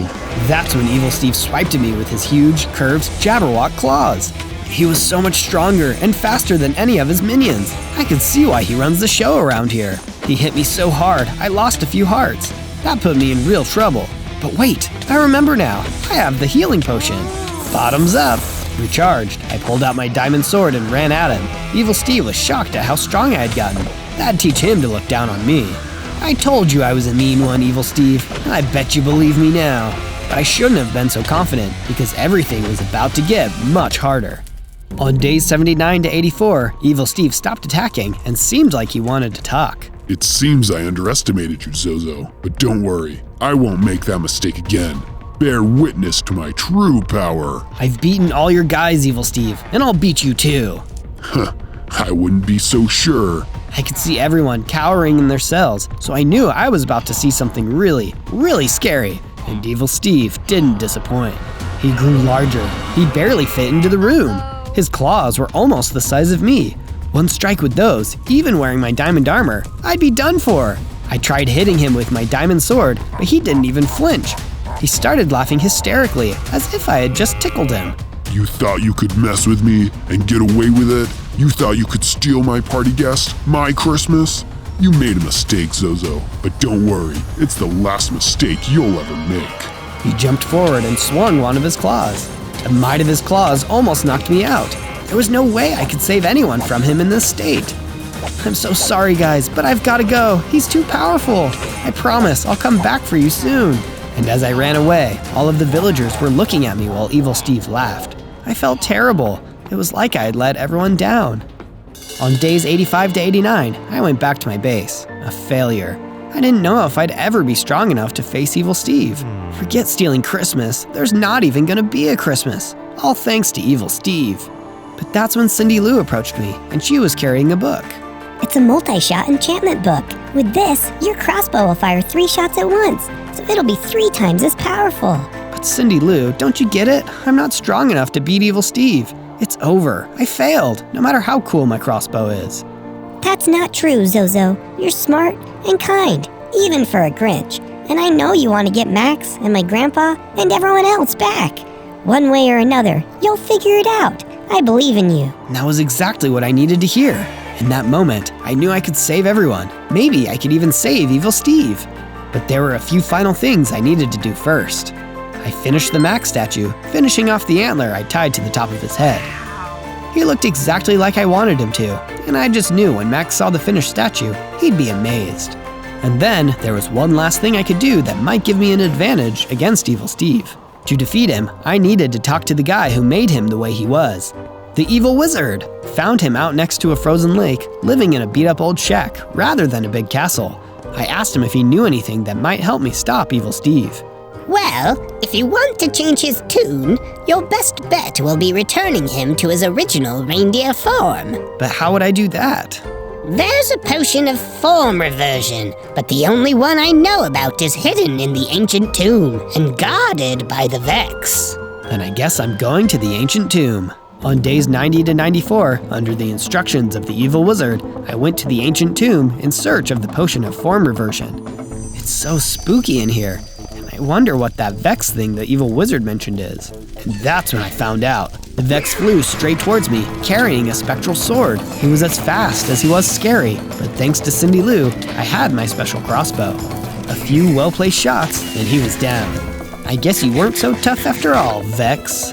I found the potion of form reversion on a stand at the back of the ancient tomb. Looks like I finally had the secret ingredient to change everything. Hope you're ready for a Christmas you'll never forget, Evil Steve. On days 95 to 97, Cindy Lou helped me make a few final adjustments. We applied the sharpness enchantment to my diamond sword just so it'd pack that extra punch. We also prepared a few extra potions, including the potion of healing and the potion of strength. I wouldn't want to take you on now, Zozo. On day 98, it was almost time to finally go and take down Evil Steve for good. But first, I had one more important thing to do. Eat a balanced breakfast. After all, to fight a final battle, you need energy, and you get energy by eating right. Did you know you can also get an energy boost from typing ZOZO on YouTube and finding all of our videos?